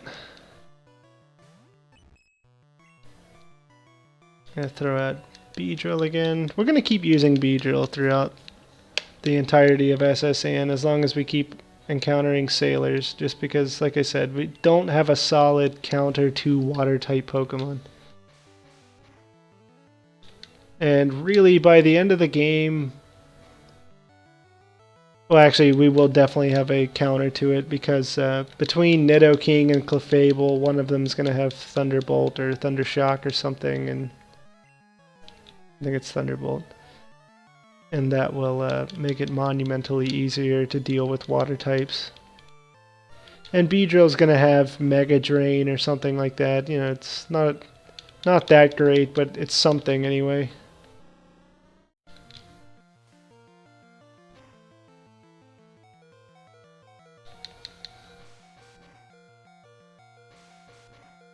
I wish I could make the low health notification go away, but there's not really anything you can do about it in these games. Poison is incredibly ineffectual in this game. The problem is that you take damage with every step you take, so like your Pokemon can faint as a result of being poisoned outside of battle, which is something that has been changed since then. I think Clefairy can take this on. Horsey's defense isn't very high, so Double Slap won't be doing like really low damage like it did against the Shelter earlier. Clefairy also knows Sing, which is useful, but it has a very low accuracy, especially in the earlier renditions of the earlier games in the Pokemon series.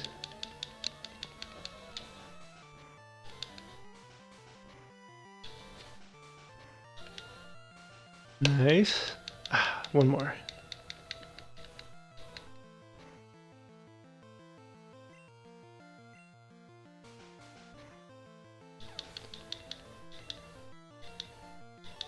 All right.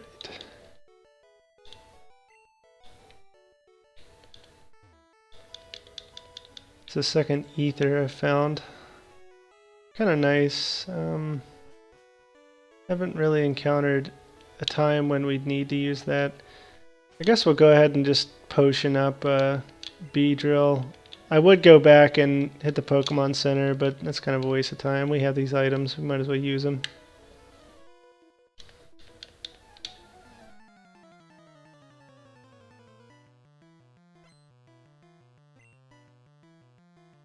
Oh yeah, Beedrill can definitely destroy that tentacle anyway.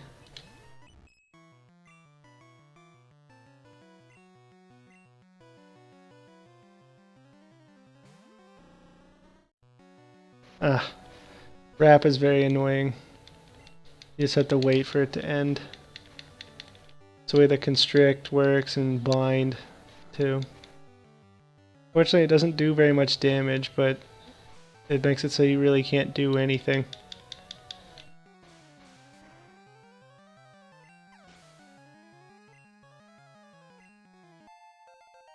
Alright, getting up there. Alright, yeah, we'll put Nidoran out to soak up some experience here. Finish it off with Beedrill. And then I guess I'll use another potion. I don't know. We'll see how much health I have left. Because in terms of like saving Poke, I should just go back to the Pokemon Center.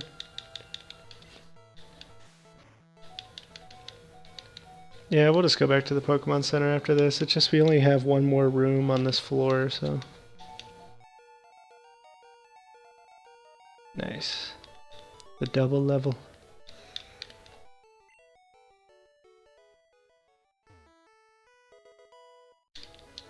That's 44.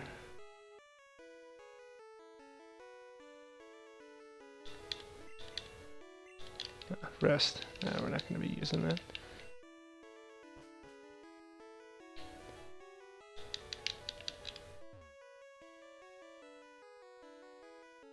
Screw it. We'll get one of those super potions that we bought earlier.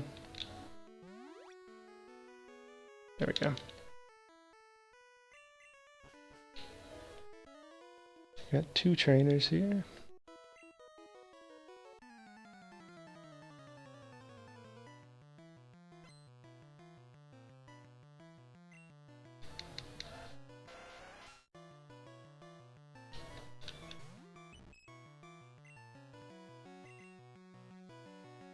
Clefairy is useful with Bubble Beam. It's just, in this particular instance, there's not too much to do because all the trainers have Water-type attack, or Water-type Pokemon, so...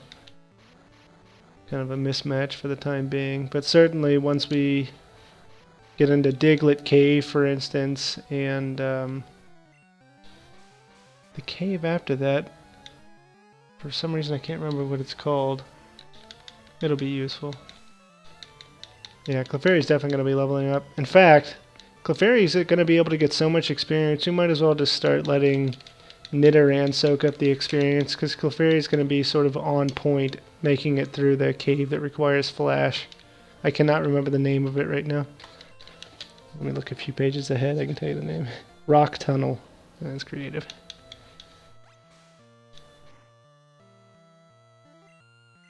Man, 3 PP left with the Twin Needle. This is a more serious, like, time. I might use an Ether, but we should probably go to the Pokemon Center soon anyway, so...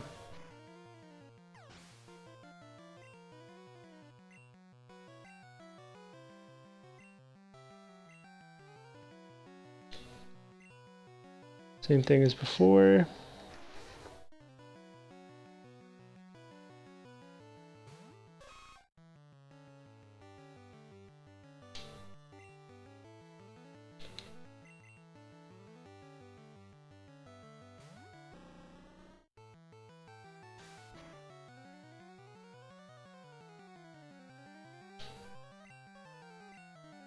I have to switch to something other than Twin Needle for the time being. At least we get the double critical hit there. Sorry, I'm also looking through this book I have sitting here, so if there's a slight delay, that's why. I'm just trying to plan out the next steps. Tonight the goal is just Lieutenant Surge, though. And we'll go grab our bike for good measure after that. But either way, that's quite a bit of ways from now. We still have to finish the S.S.Anne. What the heck. Let's just keep... It just seems like such a waste. Nah, I'm going to go back to the Pokemon Center, heal up. We'll take out that last trainer down here, go to the kitchen, and start making our way up to the higher level of the boat. Ship. Thing.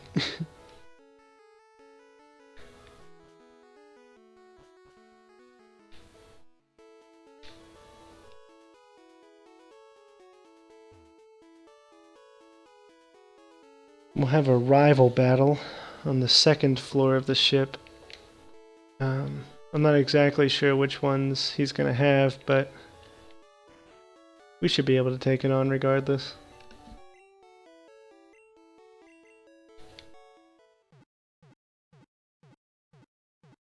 We still have Peeker Pop in our party, the level 3 Pikachu we caught the first night. He's just kind of sitting there. We don't have anything else to put in our party for the time being.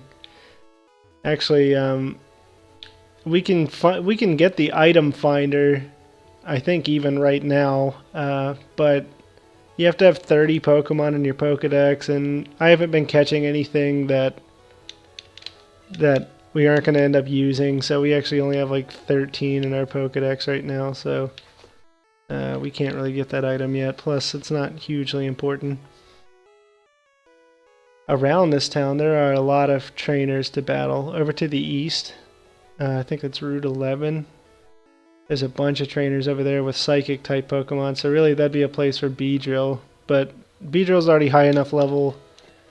We might beat him, but it's not a priority.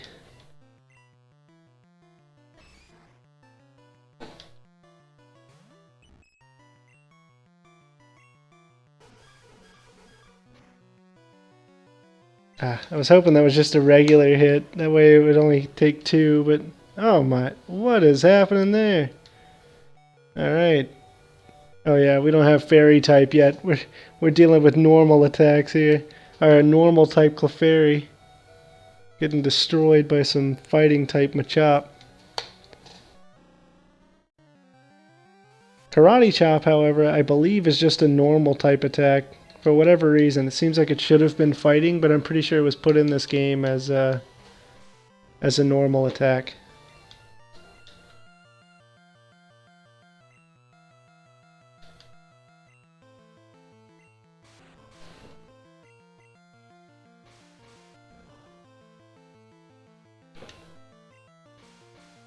Alright, with this attack and the poison, we should be able to take him out pretty quickly. I would hope he goes down after this, but...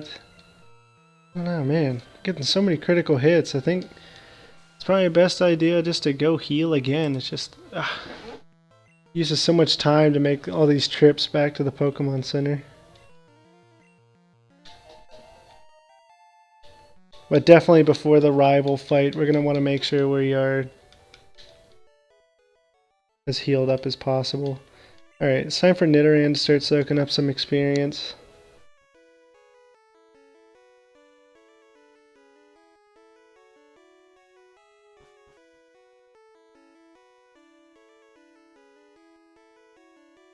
We'll go over to the kitchen and do some clearing out. I don't think it's all water type Pokemon there, so Charmeleon can probably start taking care of some of the battles.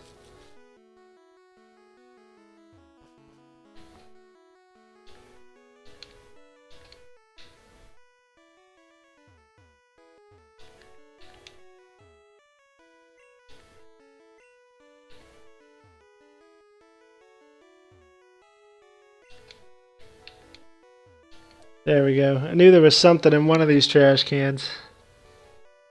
Alright, that's the first instance of a Great Ball in this game.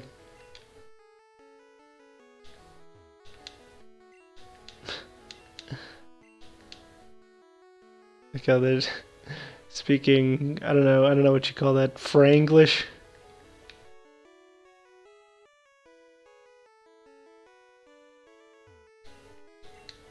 Alright, there are no cooks to battle. For some reason I thought there were, but okay.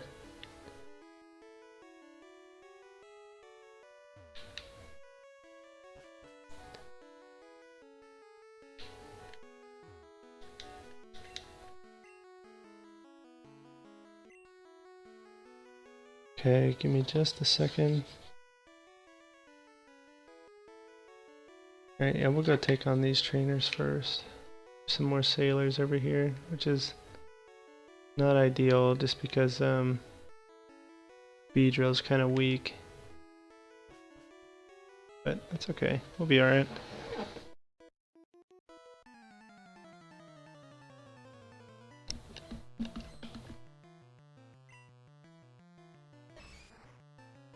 Charmeleon will be fine here.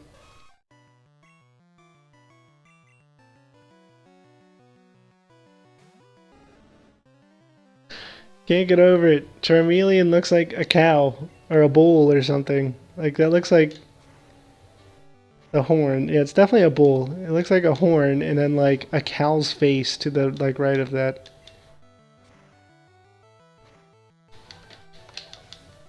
Like the side view of a cow's face.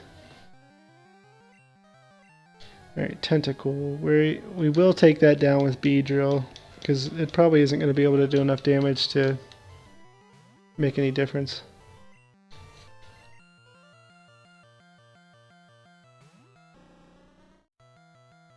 Ooh, confusion can be a problem though. Let's just hope for the best. There we go. Nice. Only needed one hit.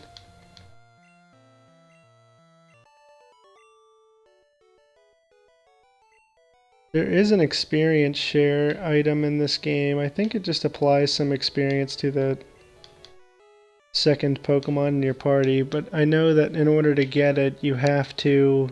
Well, I mean, I can't get it at this point in the game, but it comes later. But I think you have to have a certain number of Pokemon in your Pokedex, so... I don't know, I guess it wouldn't be a terrible idea for me to go catching stuff that I'm not going to use, but at the same time, I mean, this system we're using right now is working out fine, and eventually everyone will be capable of taking on Pokemon on their own without having to use a crutch Pokemon.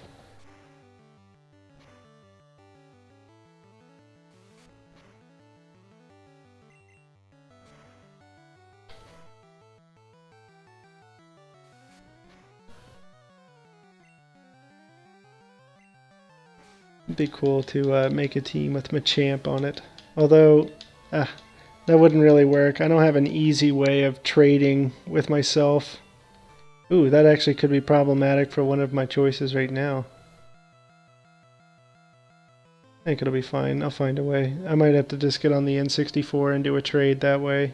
It's not the worst thing.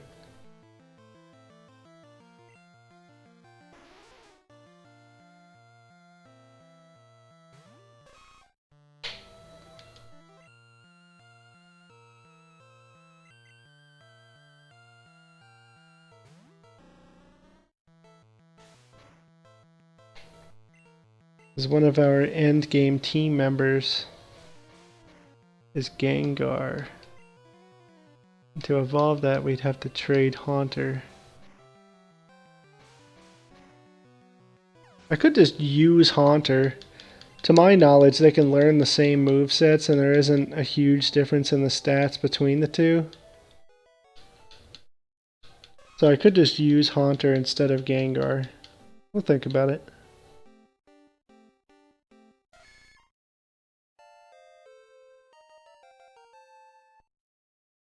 Alright, we can learn Double Kick, I believe, if we keep leveling up Nidorino. Which is good, but there's TMs that we're going to use that will replace it. It is a good move though, because I'm pretty sure it's a fighting type move, and it's actually somewhat hard to get a decent fighting type attack in this game. Most of them aren't very good.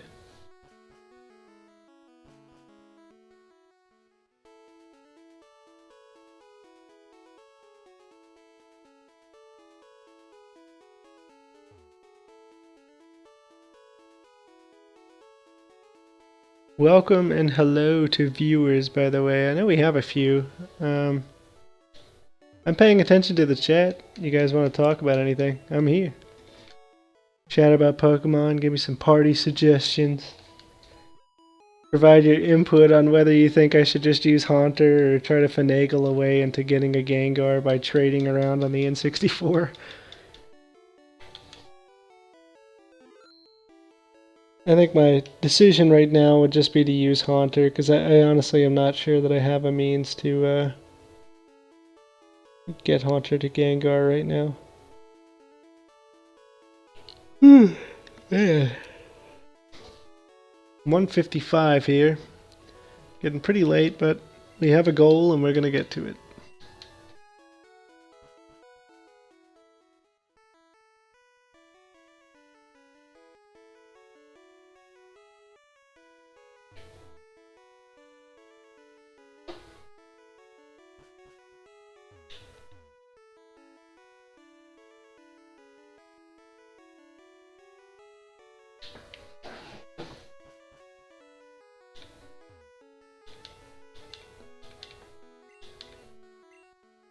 Alright, so that actually adds Snorlax into our Pokedex.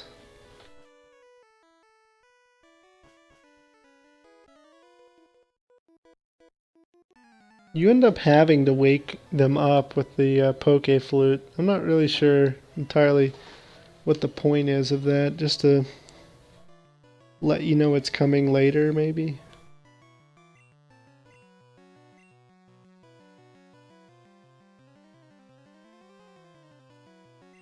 No, Beedrill is actually out-leveled Charmeleon now.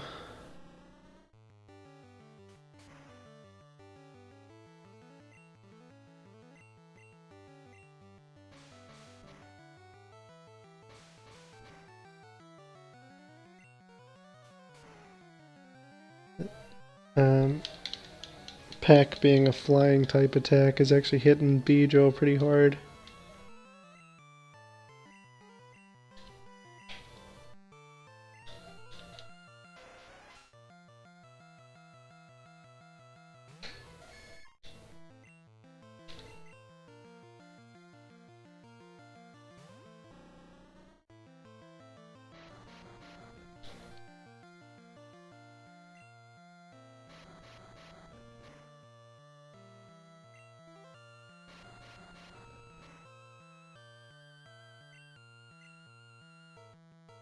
Come on. Wasted of way too many turns in this battle is worth. With that miss, him getting back-to-back wraps off.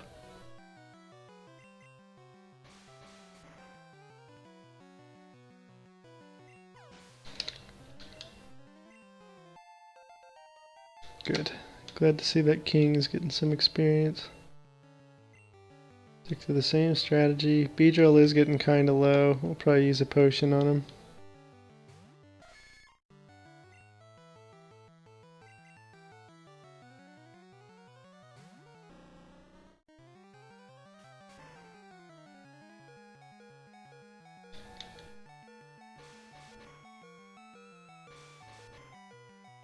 I think we'll be okay. Nope. Alright.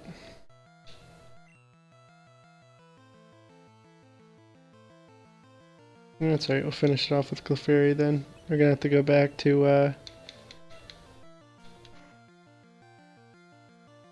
Pokemon Center after this. Just because I don't know exactly which tile the rival battle starts on. And I don't want to get caught off guard. I'm actually getting pretty tired here. Are there... I can see that Sarah's in chat. If anyone else is in the chat and has an issue with me ending this stream a little early, so we'll say Lieutenant Surge for tomorrow, let me know. Otherwise, I might just go ahead and heal up and call it. I'm pretty tired. I've been staying up too late recently. I've been starting my streams too late. So, if there are any objections, you know, just let me know. Hopefully, there aren't any objections, but I mean, I'll be back tomorrow, and once Retroverse finishes his stream, and we'll get as far as we can then. But I think I am going to call this a little early tonight. We did play all of Donkey Kong, so we got a nice long stream in there, and I hope people had fun watching that, because I had fun playing it. Go ahead and save it, and we're going to call it a night. So thanks for viewing, everyone, and I will be back tomorrow, if not tomorrow, later in the week. We're going to continue our Pokemon run. We might fit in another retro game like Super Mario, like basic Super Mario, something like that in there. If you have any suggestions for what games you'd like to see, I am on Twitter. The link is beneath my video. And feel free to tweet me the name of a game, and we'll see if we can work it into the stream. All right, yeah. Thanks, guys. I will see you later. Good night.